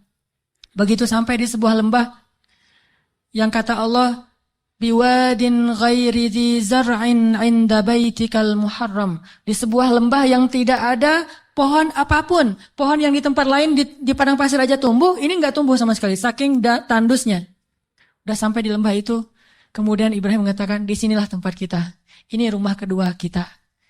Hajar nggak pernah banding-bandingin. Oh, rumah Sarah enak tuh di Palestina. Kok saya ditaruh di sini? Enggak. Udah, oh iya, tinggal di sini teman Ismail. Dan nggak ngomong-ngomong juga, ini gara-gara Hajar, gara-gara Sarah nih. Nggak nyalahin Sarah, nggak nyalahin Ibrahim. Sami'na wa ata'na. Buktikan itu, biar Allah percaya sama kita. Kalau Allah percaya, Allah nggak akan ngecewain kita.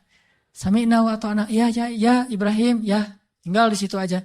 Baru 3 hari tinggal di situ, akhirnya Ibrahim mengatakan di satu pagi, ya Hajar, aku harus kembali ke Palestina. Baru di situ Hajar tanya, setelah sebulan gak nanya apapun, taat aja. Baru ketika mau ditinggal di lembah yang gak ada air sama sekali, cuma ada air di dalam tempat dari kulit yang mereka punya, dan itu hanya bertahan 1 hari lagi. Tiba-tiba Ibrahim bilang mau pergi ke Palestina lagi, baru di situ Hajar bertanya dengan lembut sekali. Ya Ibrahim, kenapa kamu meninggalkan kami di sini? Nanyanya gitu. Mendengar pertanyaan ini Ibrahim gak tega dan langsung pergi. Gak menjawab, gak ngeliat, pergi aja. Melihat suaminya pergi, anaknya lagi digendong. Ibrahim Hajar nggak pernah mengatakan kamu tega sama saya. Kalau kamu tega sama saya minimal jangan tega dong sama bayi saya. Sinetron banget ya. Ini sama bayi saya nih, bayi kita Ibrahim. Ini hasil cinta kita berdua gitu kan. Enggak sama sekali, enggak baper lah. Iman tuh mengalahkan baper. Ya Ibrahim, kenapa engkau tinggalkan kami di sini? Cuma sesingkat itu pertanyaannya, lembut lagi tuh. Dan enggak marah-marah. Pokoknya kalau kamu pergi, jangan balik lagi. Enggak gitu. Ibrahim enggak tega. Akhirnya Ibrahim jalan aja. Begitu agak jauh Ibrahim jalan, baru Sarah nanya dengan pertanyaan yang benar. Allahu amaraka bihadza? Apakah Allah yang menyuruhmu begini? Allah. Jadi kalau A-nya panjang itu artinya apakah Allah? Kalau Allahnya pendek berarti Allah aja. Jadi kalau kita azan jangan Allahu Akbar, Allahu Akbar. Apakah Allah Maha Besar? Itu salah ya. Makanya A-nya jangan kepanjangan. Kecuali bertanya. Allah. A itu apakah? Makanya Hajar bilang, Allahu amaraka bihadza? Apakah Allah yang menyuruhmu begini ya Ibrahim? Baru Ibrahim berhenti dan mengatakan, ya. Ini setelahnya kalimatnya powerful banget. Apa kata Hajar? Idzan la yudayyi'an Allah. Kalau gitu pergilah wahai suamiku. Allah nggak akan mengecewakan kami. Coba. Baru Allah percaya sama Hajar. Kalau gitu pergilah suamiku. Allah nggak akan mengecewakan kami. Jadi kita, Mah, Papa pergi dulu ya. Papa baru datang pergi lagi. Gak usah dijawab. Langsung aja nyalain kendaraan. Nanti istri akan nanya, Pak, Allah yang nyuruh Papa pergi. Baru dijawab. Kalau dia nggak nanya gitu, berarti pertanyaannya salah. Jadi jangan dijawab. Udah jangan nyalain kendaraan deh. Pakai helm. Gereng. Ujung-ujungnya baru nanti dia SMS. Pak, kemana Pak? Allah yang nyuruh Papa pergi ya. Baru kita bilang, benar Mah, Allah yang nyuruh. Yaitu untuk ta'lim. Kan Allah yang nyuruh kan? Ta'lim. Oh kalau gitu pergilah Pak. Selama-lamanya.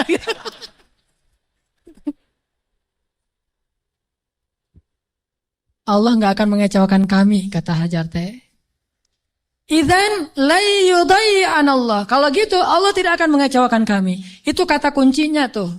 Dan itu nggak ngomong dengan gombal ke Allah. Allah Maha tahu isi hatinya Hajar radhiyallahu anha. Makanya Allah percaya banget sama Hajar. Akhirnya pergilah Ibrahim. Nggak ngomong, ya suamiku jangan lupa kirim SMS ya.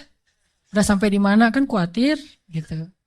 Jangan lupa kirimin bekal setiap bulan 10 juta aja, nggak usah banyak-banyak. Nggak ada bekal. Tahu berapa lama Ibrahim meninggalkan Hajar di situ? 13 tahun. Nggak ada kabar, nggak ada apa-apa. 13 tahun. Kalau kita mah baru keluar 13 jam mungkin. Wah udah curiga nih. Gak pulang-pulang 13 jam. Jangan-jangan pingsan lagi. 13 tahun gak pulang-pulang. Hajar ditinggalkan dengan air hanya bertahan 1 hari aja. Udah gitu Hajar gendong anaknya Ismail tinggal di situ berdua aja di tengah padang pasir. Gelap banget kalau malam dingin, kalau siang panas banget. Dinginnya itu saya karena lama tinggal di padang pasir. Gini-gini saya ini orang padang pasir ya. Jadi kalau malam dinginnya tuh sampai kayak jarum nusuk-nusuk ke kulit. Itu di padang pasir. Dinginnya malam. Kalau pagi, kalau siang panasnya itu kayak kita dibakar. Ekstrim. Bawa bayi. Hari pertama masih aman. Masih bisa minum. Rotinya direndam. Hari kedua habis air. Ismail menangis. Panik kan? Ini gimana nih? Air cari di mana? Lari-lari yang kita tahu. Naik ke atas bukit. Di mana ada burung yang kalau ada burung berarti pertanda ada air. Nggak ada burung. Tapi ngelihat genangan air. Turun lari. Karena pengen mendapatkan air buat anaknya yang masih kecil. Sayang banget sama Ismail. Pas turun lari ternyata nggak ada apa-apa. Naik lagi ke bukit berikutnya namanya Marwah. Turun mondar-mandir. Kenapa sampai 7 kali di tempat yang sama? Saking paniknya. Ismail terus dari kejauhan terdengar suaranya menangis. Pas Hajar sampai di bukit Marwah, suara tangisan itu hilang. Mulailah Hajar was-was dan khawatir. Jangan-jangan Ismail sudah meninggal karena kehausan. Akhirnya Hajar berlari ke arah Ismail. Ketika dia mendekat, dia melihat seorang laki-laki bertubuh yang gagah gitu. Dia pakai baju jubah berwarna putih, dia pakai sorban berwarna putih, seperti saya pulang dari masjid. Malaikat, kalau ini malaikat beneran. Kalau tadi kata anak kecil, oh ma, malaikat lewat gitu. Kalau ini malaikat beneran. Dan dia memberi minuman kepada Ismail. Dialah Jibril alaihissalam. Tapi Hajar kan nggak tahu itu Jibril. Dikirain orang yang mau perdagangan manusia atau apa gitu. Datang Hajar ke arah Ismail. Tiba-tiba laki-laki itu menghilang. Namanya juga malaikat, tling gitu aja hilang gitu. Udah hilang, dilihat di bawah kaki Ismail ada mata air yang kita sebut Zam-Zam. Minumlah, mulailah peradaban di situ. Dan Zam-Zam ini mata air paling ajaib di dunia. Paling berkah, seberkah susu ibu kepada anaknya. Kenapa saya bilang berkah? Dia keluar sesuai dengan kebutuhan. Ketika jamaah haji ramai di kota Mekah sampai 3 juta orang, mereka tidak kekurangan air Zam-Zam. Masing-masing minum setiap datang ke masjid, minum Zam-Zam. Pulang dari masjid, minum Zam-Zam. Pulang ke kampung halaman, bawa Zam-Zam 1 liter, 5 liter, 10 liter. Kan? 3 juta orang, tapi nggak pernah kurang dan nggak pernah kering air Zam-Zamnya. Keluar terus untuk 3 juta orang. Begitu musim haji selesai, Zulhijjah berlalu, berganti dengan bulan Muharram, di stoplah haji dan belum dibuka visa umroh. Sehingga Mekah sepi. Kalau kita umroh di waktu itu, yaitu umroh transit, kita bisa cium Hajar Aswad setiap kali kita putaran tawaf. Saking sepinya. Tapi air Zam-Zam tidak membanjiri kota Mekah. Kalau lagi rame, keluar banyak. Kalau lagi sedikit, keluar sedikit. Air yang sangat berkah. Keajaiban dari Allah. Akhirnya tinggallah di situ. Yang luar biasa, 13 tahun tidak dijenguk oleh suaminya, Hajar nggak pernah ngejelek-jelekin ayahnya Ismail di hadapan Ismail. Kamu harus tahu, kamu nggak boleh seperti ayahmu nanti kalau udah gede. Nggak sama sekali. Ini imajinasi sejarah ya, biar kita tahu gimana sebenarnya Hajar. Saya nggak, walaupun ini agak herai tapi serius. Biar kita kebayang gimana solehanya Hajar. Kan bisa aja normalnya perempuan akan bilang, pokoknya mama kecewa banget. Jangan sampai kamu mengulangi ini kepada istrimu. Hati perempuan. Gak pernah ngomong kayak gitu. Padahal pantas gak sih Hajar kecewa? Pantas ya. 13 tahun gak ada berita. Dan secara fikih itu udah bisa meminta cerai loh. Secara fikih udah bisa hulu itu minta cerai kepada hakim. Tapi Hajar tidak sama sekali menjelekkan Ibrahim di hadapan anaknya. Apa buktinya? Ketika 13 tahun kemudian datang Ibrahim, Ismail akrab-akrab aja sama ayahnya. Ayah gitu. Oh ini nih mah orangnya nih mah. Nah. Wah udah nih, kan Ismail udah gede, 13 tahun orang Arab kan beda sama kita, 13 tahun kita kan masih culun. 13 tahunnya orang Arab itu udah memimpin pasukan seperti Usamah bin Zaid, cucunya Rasulullah, cucu angkat, udah memimpin pasukan tuh 13 tahun usianya. Jadi udah gagah, dan bahasa Allah itu ketika Ismail sudah berusia sebaya, artinya udah gagah gitu. Coba, Ibrahim waktu itu usianya berapa? 101 tahun. Ketemu kakek-kakek 101 tahun, mah yang mana orangnya? Ini, kan bisa aja kan? Enggak, mah siapa itu? Itulah ayahmu Ibrahim, wahai Ismail. Ayah, langsung datang, cium tangannya, ayah gitu. Enggak ada seuson sama sekali. Itu hasil pendidikan Hajar yang luar biasa loh kepada anaknya. Dan bukti yang lebih berat lagi, 3 hari kemudian, Ibrahim mimpi menyembelih anaknya. Dan tahukah kita apa jawaban anak itu? Wahai ayahku tersayang. Bahasanya, ya abati. Bukan, ya terserah ayah deh. 13 tahun ditinggalin, sekarang mau nyembelih lagi. Ini bukan hasil pendidikan Ibrahim nih. Ini anak hasil pendidikan Hajar banget nih.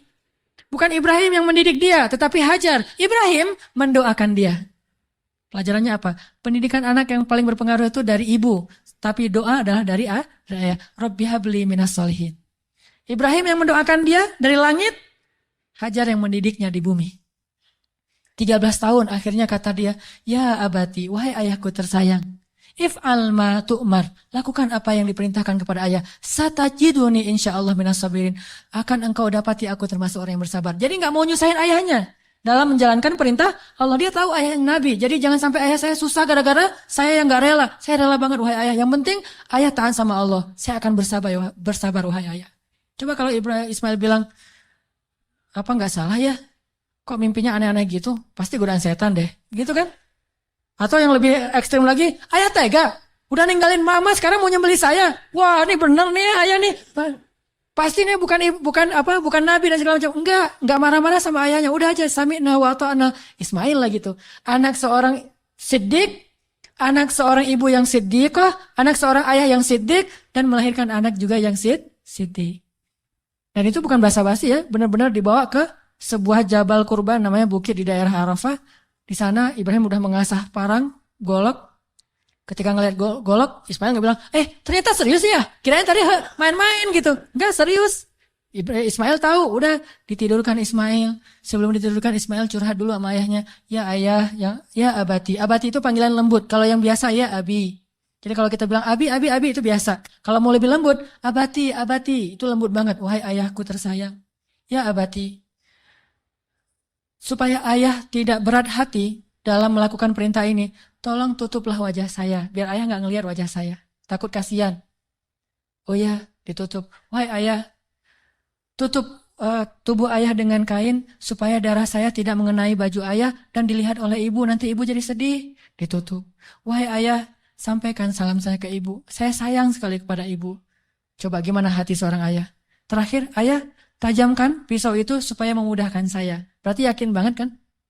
Gak ada sama sekali kepikiran oleh Ismail, tenanglah, ntar diganti dengan domba. Gak kepikiran.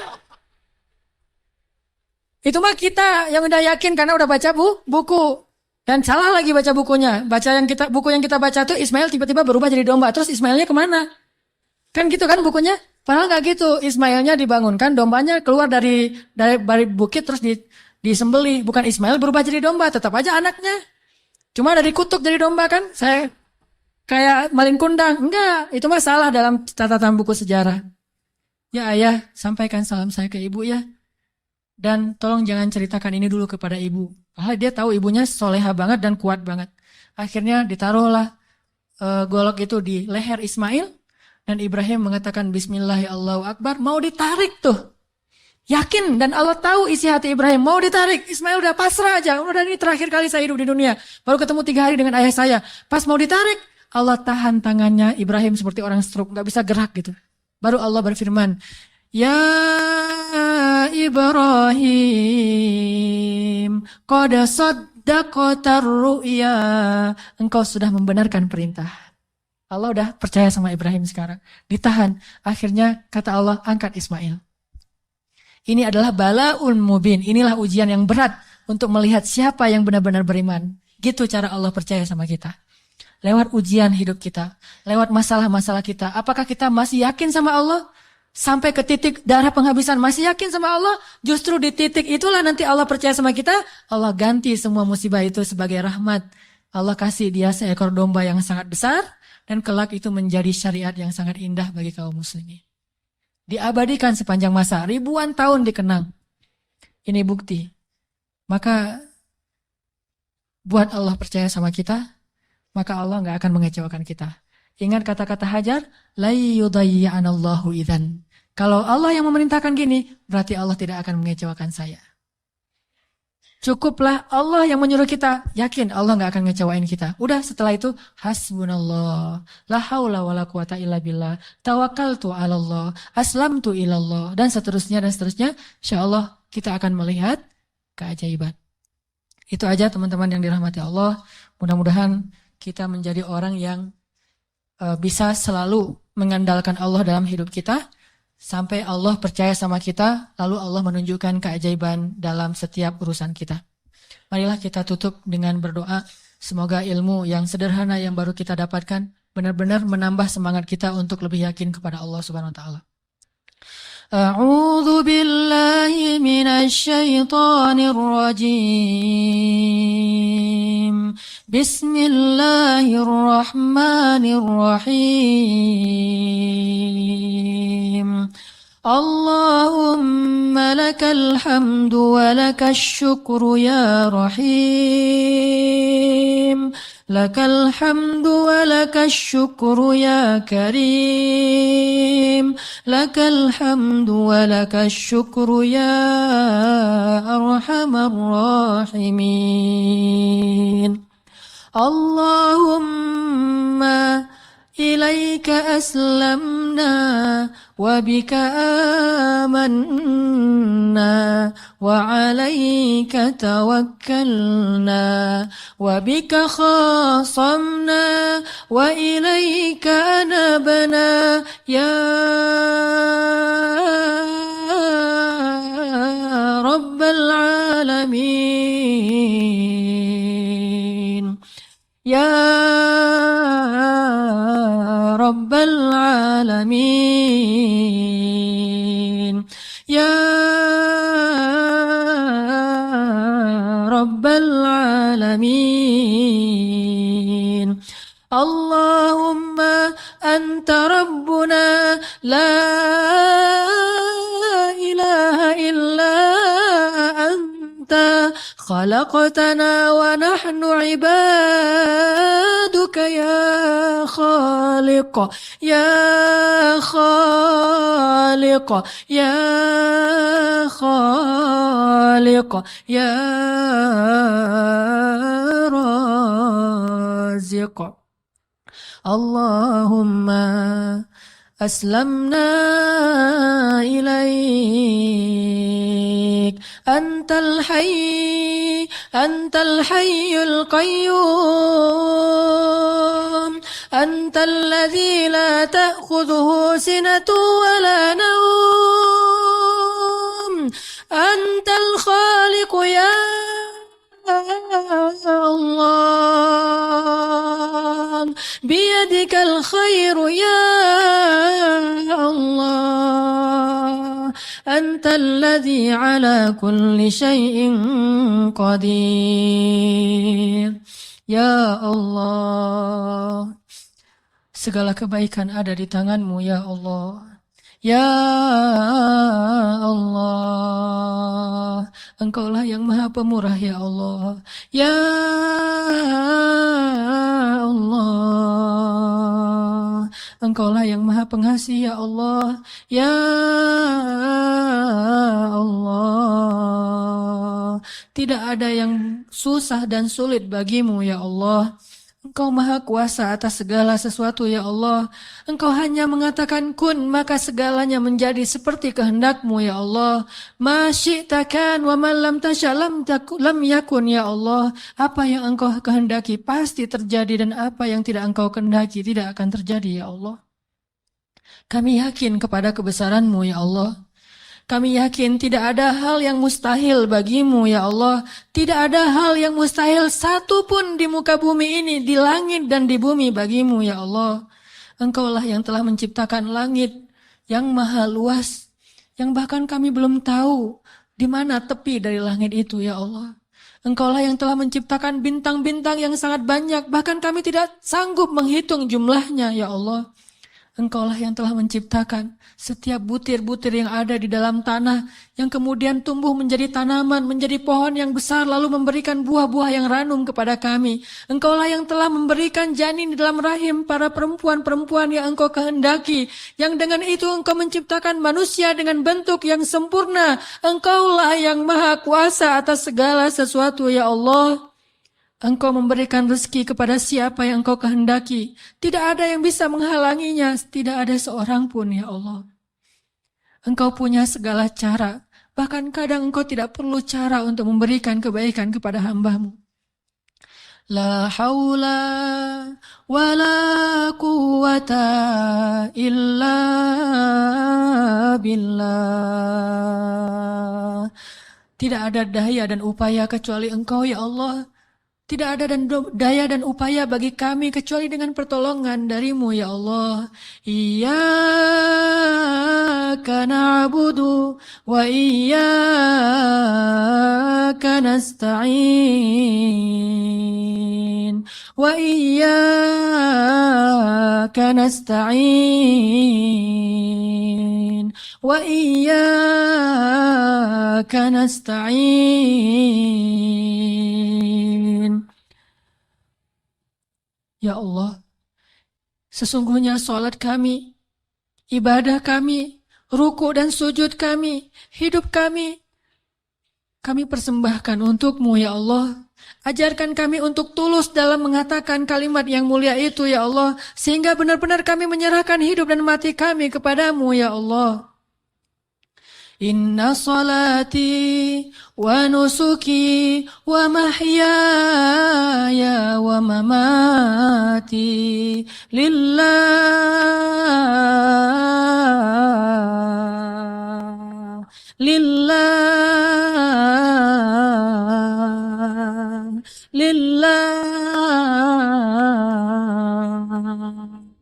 wa mahyaya wa mamati lillahi rabbil alamin.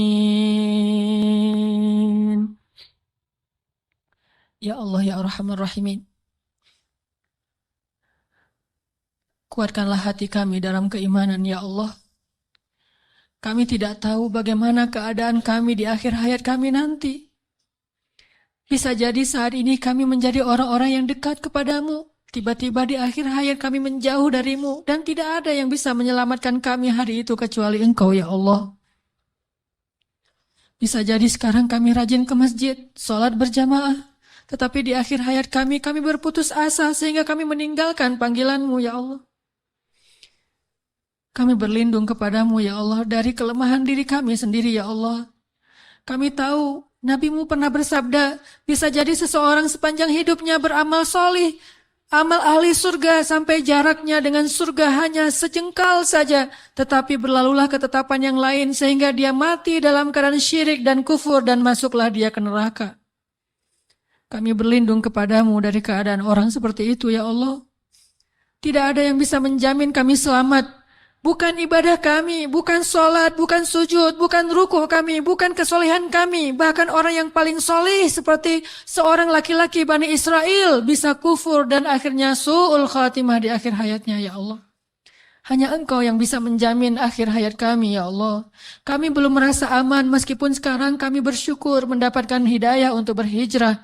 Tetapi tidak ada yang menjamin kami bisa istiqomah seperti ini sampai akhir hayat ya Allah. Ya muqallibal qulub, ya muqallibal qulub, tsabbit qulubana. Wahai yang membolak-balikan hati, tetapkanlah hati kami dalam keimanan ya Allah. Tetapkanlah hati kami dalam keimanan ya Allah sampai akhir hayat kami agar kami bisa menutup usia kami dengan kalimat la ilaha illallah, dan hanya itulah jaminan bagi kami untuk selamat di akhirat ya Allah.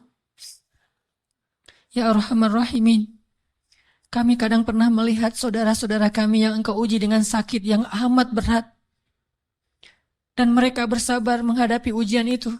Mereka miskin, lalu Engkau uji dengan sakit yang bahkan banyak para dokter mengatakan mungkin tidak akan sembuh lagi. Dan mereka hampir tidak punya harapan untuk sembuh, tetapi mereka bersabar dan ridho dengan ketetapan-Mu.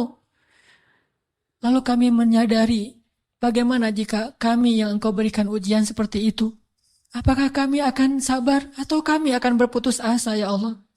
Ketika kami harus merasakan sakit 24 jam dalam sehari yang luar biasa rasanya, apakah kami akan bersabar atau kami berputus asa sehingga kami datang kepada para dukun atau akan bunuh diri dalam keadaan kufur ya Allah? Tidak ada yang menjamin kami akan kuat pada hari itu kecuali Engkau ya Allah. Wahai yang menggenggam hati hamba-hambanya, genggam eratlah hati kami dalam kasih sayang dan hidayah-Mu ya Allah. Kami berserah diri kepadamu ya Allah. Ya Arhamar Rahimin, jangan biarkan kami tergelincir ketika kami mendapatkan ujian-ujian yang sesungguhnya ujian itu agar Engkau percaya kepada keimanan kami. Sadarkanlah kami selalu, agar kami selalu percaya bahwa ujian adalah agar kami membuktikan keimanan kami kepadamu, sehingga kami bisa bertahan dalam ujian itu ya Allah. Kuatkanlah kesabaran kami ya Allah. Lapangkanlah dada kami ya Allah. Bimbinglah fikiran kami agar selalu berhusnuzon kepadamu dan kepada hamba-Mu ya Allah. Ya Arhamar Rahimin, bantulah kami dalam segala masalah kami ya Allah.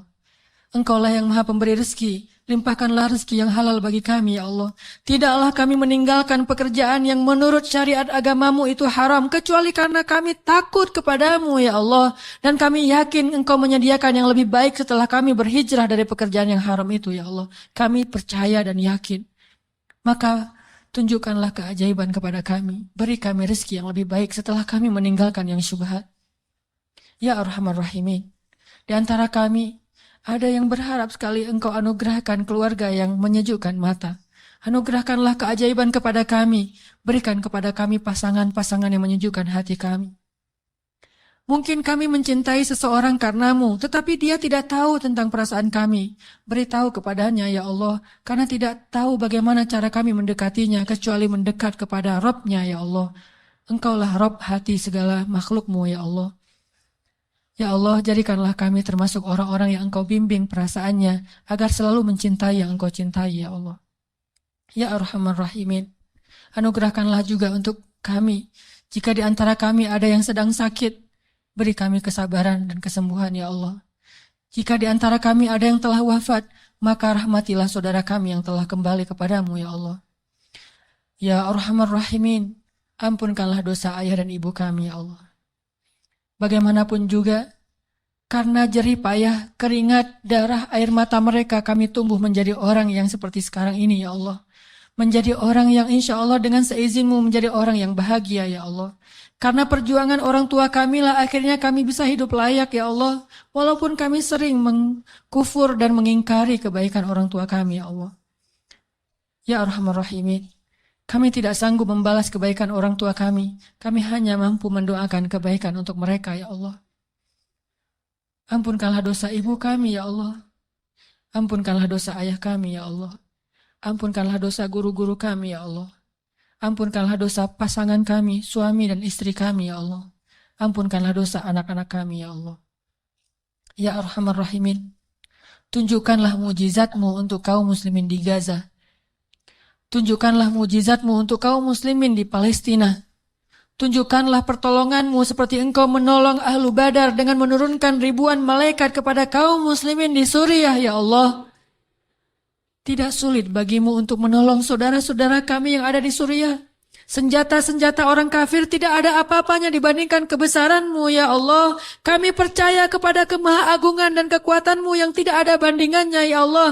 Engkau dengan mudah menghancurkan pasukan Ahzab. Engkau dengan mudah membobol benteng-benteng Konstantinopel. Engkau dengan mudah menghancurkan orang-orang kafir di Padang Badar. Engkau dengan mudah menghancurkan benteng-benteng Yahudi di Khaybar. Mudah bagimu, ya Allah. Sangat mudah bagimu untuk menghancurkan orang-orang yang memusuhi kaum muslimin. Tapi kami sadar, jika Engkau memberikan ujian kepada kaum muslimin hari ini, sesungguhnya Engkau menginginkan agar kami menunjukkan persaudaraan di antara kami. Agar kaum muslimin yang ada di Indonesia berempati dan mereka mau membantu saudaranya di Palestina, Suriah, Irak, Yaman, dan seluruh dunia, ya Allah. Engkau ingin menghubungkan hati-hati kaum muslimin dengan ujian ini. Kami tahu, ya Allah. Tetapi kami tetap berharap bantuan dan kasih sayang-Mu, ya Allah. Sadarkanlah kaum muslimin. Mungkin tidak banyak berita yang menyiarkan tentang keadaan saudara kami di Suriah. Tetapi hati kami tidak tertutup untuk mereka, ya Allah. Ajarkanlah kaum muslimin untuk menyayangi saudaranya seperti satu jasad, ya Allah. Berikanlah kemampuan kami untuk bisa membantu kaum muslimin di seluruh dunia. Dan bantulah kaum muslimin di seluruh dunia dengan kesabaran, dengan ketabahan, dengan kekuatan dari-Mu, ya Allah. Kami yakin mungkin Engkau lebih mencintai orang-orang di Palestina daripada kami, sehingga Engkau mengambil nyawa mereka dalam keadaan syahid. Maka sayangilah kami seperti mereka, sehingga Engkau kelak memberikan kami pahala syahid karena kami menolong mereka, ya Allah. Rabbana zalamna anfusana wa illam taghfir lana wa tarhamna lanakunanna minal khasirin. Maafkanlah kami, ya Allah, jika selama ini kami masih ragu kepadamu, ya Allah. Kami masih bimbang dan ragu kepada kebesaran-Mu, ya Allah. Mulai sekarang kami akan belajar yakin kepadamu. Belajar selalu mengandalkan-Mu dalam segala urusan kami. Kami tidak akan bergantung kepada makhluk. Kami bergantung kepadamu. Kalaupun kami menggunakan makhluk, kami bekerja sama dengan manusia, itu karena perintah-Mu, bukan karena kami ragu kepadamu, ya Allah.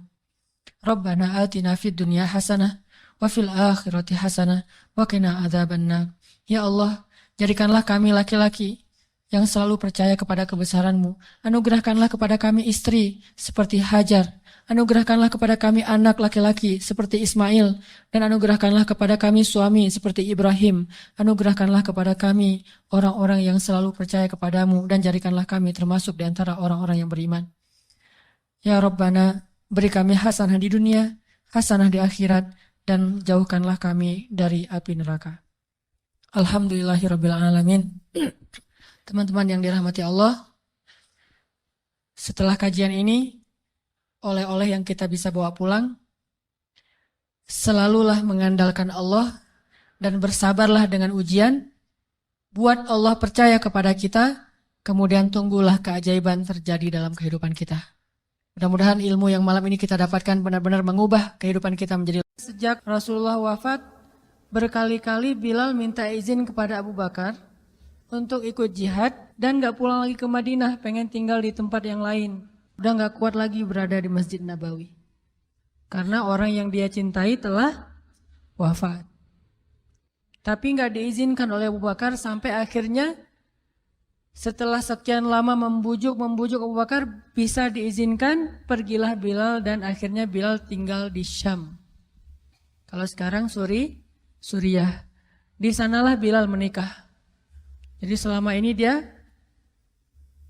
asik dengan cintanya kepada Rasulullah sehingga nggak sempat mikirin pernikahan. Baru berangkat ke Syam, sampai di Syam Bilal menikah di sana. Menikah di sana, hidup di sana sampai setelah beberapa tahun berada di Syam, akhirnya bergantilah pemerintahan dari masa Abu Bakar ke masa Umar bin Khattab. Setelah beberapa tahun di Syam, pada suatu malam Bilal menangis. Malam-malam dia bangun nangis, gerung-gerung gitu kayak anak kecil. Istrinya nanya, "Ya Bilal, ada apa? Kamu mimpi buruk?" "Enggak, justru ini mimpi baik." "Mimpi apa?" "Aku mimpi ketemu dengan Rasulullah SAW." Dan Rasulullah bersabda, "Siapa yang melihat aku dalam mimpi, berarti dia melihat aku dalam kenyataan." Aku bertemu dengan Rasulullah di dalam mimpi dan Rasulullah berkata, "Ya Bilal, kami rindu kepadamu. Sudah lama engkau tidak mengunjungi kami ya Bilal." Setelah bangun dari mimpi itu, Bilal semakin rindu kepada Rasul, merasa bersalah udah lama gak menjenguk Rasulullah. Akhirnya Bilal pun memutuskan untuk, kalau bahasa kita mah umroh. Memutuskan untuk ziarah ke makam Rasul. Berangkat Bilal dari Syam. Umroh ziarah ke makam Rasul. Melihat Bilal masuk lagi ke kota Madinah, penduduk Madinah itu berasa seperti hidup lagi di zaman Rasul. Senang gitu, dan Umar sangat senang dengan kedatangan Bilal. Sehingga selesai Bilal sholat, selesai Bilal ibadah sunnahnya, termasuk menjenguk atau berziarah ke makam Rasul dan Abu Bakar. Kemudian Umar berkata kepada Bilal, "Ya Bilal, sudah lama kami tidak mendengar suara azan darimu. Tolong kumandangkan sekali lagi azan seperti engkau mengumandangkannya di masa Rasul. Kami rindu ingin merasakan suasana di zaman Rasul." Benar Bilal, kata para sahabat yang lain yang ada di situ. Umar, kemudian Abdurrahman, beberapa orang sahabat, "Ya Bilal, azan, kami ingin mendengar suaramu seperti dulu kami mendengarnya di masa Rasul." Kata Bilal, "Saya tidak akan kuat." Kata mereka, Coba dulu kamu usahakan karena kami ingin sekali mendengarnya. Saya tidak akan kuat. Cobalah wahai Bilal demi kami supaya kami bisa semangat lagi dalam beramal soleh mengikuti perjuangan Rasulullah. Akhirnya karena udah dipaksa terus, Bilal pun mengumandangkan azan. Allahu Akbar, Allahu Akbar. Kota Madinah kaget mendengar suara Bilal. Orang-orang yang ada di rumah semuanya mengatakan, "Apakah Rasulullah sudah bangkit kembali? Apakah Rasulullah sudah bangkit kembali?" Mereka semuanya kaget dan bahagia. Seolah-olah Rasulullah sudah bangkit dari kematiannya. Seperti Isa seolah-olah diturunkan kembali setelah dia diangkat ke langit. Satu kota Madinah tuh kaget bahagia gitu. Kayak seorang ibu yang kehilangan anaknya tiba-tiba mendengar suara anaknya dari jarak dekat dan ingin dipeluk segera anaknya itu. Saking rindunya mereka kepada Rasulullah. Allahu Akbar, Allahu Akbar. Pasar yang tadinya ramai tiba-tiba sepi mendengar suara Bilal yang masih sayup-sayup. Asyhadu an la ilaha illallah. Semuanya berlari keluar dari tempat-tempat kerja mereka, dari pasarnya, dari rumahnya. Semuanya berlari ke masjid. Ingin memastikan apakah Rasulullah sudah dibangkitkan kembali. Bahagia semuanya. Apakah Rasulullah sudah dibangkitkan? Apakah Rasulullah sudah hidup lagi? Semuanya bertanya dengan pertanyaan yang sama. Asyhadu an la ilaha illallah. Semuanya semangat datang ke masjid, ngumpul, rame banget. Kemudian ketika Bilal mengatakan, Asyhadu anna Muhammadar Rasulullah. Asyhadu anna. Enggak sanggup lagi Bilal, berhenti di situ. Kemudian Bilal menangis dengan suara nangis yang luar biasa kerasnya. Lalu satu masjid menangis, lalu satu kota Madinah menangis. Sehingga para ulama mengatakan, tidak pernah kota Madinah menangis sedahsyat mereka menangis hari itu kecuali ketika Rasulullah wafat. Cuma 2 kali menangisnya kota Madinah paling dahsyat. 1, hari ketika Rasulullah wafat. 2, hari ketika Bilal kembali mengumandangkan azan dan mengucapkan asyhadu anna Muhammadar Rasulullah. Semuanya menangis. Semuanya merasa kehilangan Rasulullah. Semuanya merasa bahwa mereka ingin kembali di zaman ketika Rasulullah masih hidup. Lalu mereka bertanya setelah semuanya selesai menangis, ya Bilal, kenapa kamu tadi menangis? Kata Bilal, dulu biasanya kalau saya selesai mengumandangkan azan, saya akan datang ke hujrahnya Rasul. Hujrah Rasulullah itu kamarnya Rasul, rumah kecilnya Rasul. Selesai azan saya akan datang ke rumahnya Rasulullah dan memanggil, ya Rasulullah as-salah, as-salah. Rasulullah nggak keluar sampai mendengar suara Bilal memanggil beliau secara khusus. Udah selesai azan, Bilal manggil Rasul, ya Rasulullah as-salah, as-salah. Baru Rasulullah keluar dengan wajah berseri-seri. Sekarang bagaimana saya akan memanggil Rasulullah sedangkan Rasulullah sudah bersama kekasihnya yaitu Allah Subhanahu wa taala. Menangis lagi satu masjid, satu kota Madinah. Pokoknya hari itu adalah hari berkabung sekota Madinah. Hari menangisnya kota Madinah, saking rindunya mereka kepada Rasulullah. Bagaimana dengan kita ketika mendengar suara azan dan muazin mengucapkan nama Rasulullah SAW? Di situ kelihatan apakah kita mencintai Rasulullah lebih dari apapun juga setelah Allah Subhanahu wa taala. Kalau tidak, fatarabbasu, hati-hati. Kalau tidak, fatarabbasu, tunggu aja. Na'udzubillah min dzalik, berarti masih ada kemunafikan dalam hati kita. Bagaimana kita, apakah hati kita merasa gemetar, bergetar ketika kita mendengar suara seseorang mengatakan Muhammad sallallahu alaihi wasallam, Rasulullah sallallahu alaihi wasallam. Apakah hati kita bergetar seperti bergetarnya hati seorang kekasih ketika mendengar suara kekasihnya, nama kekasihnya disebutkan?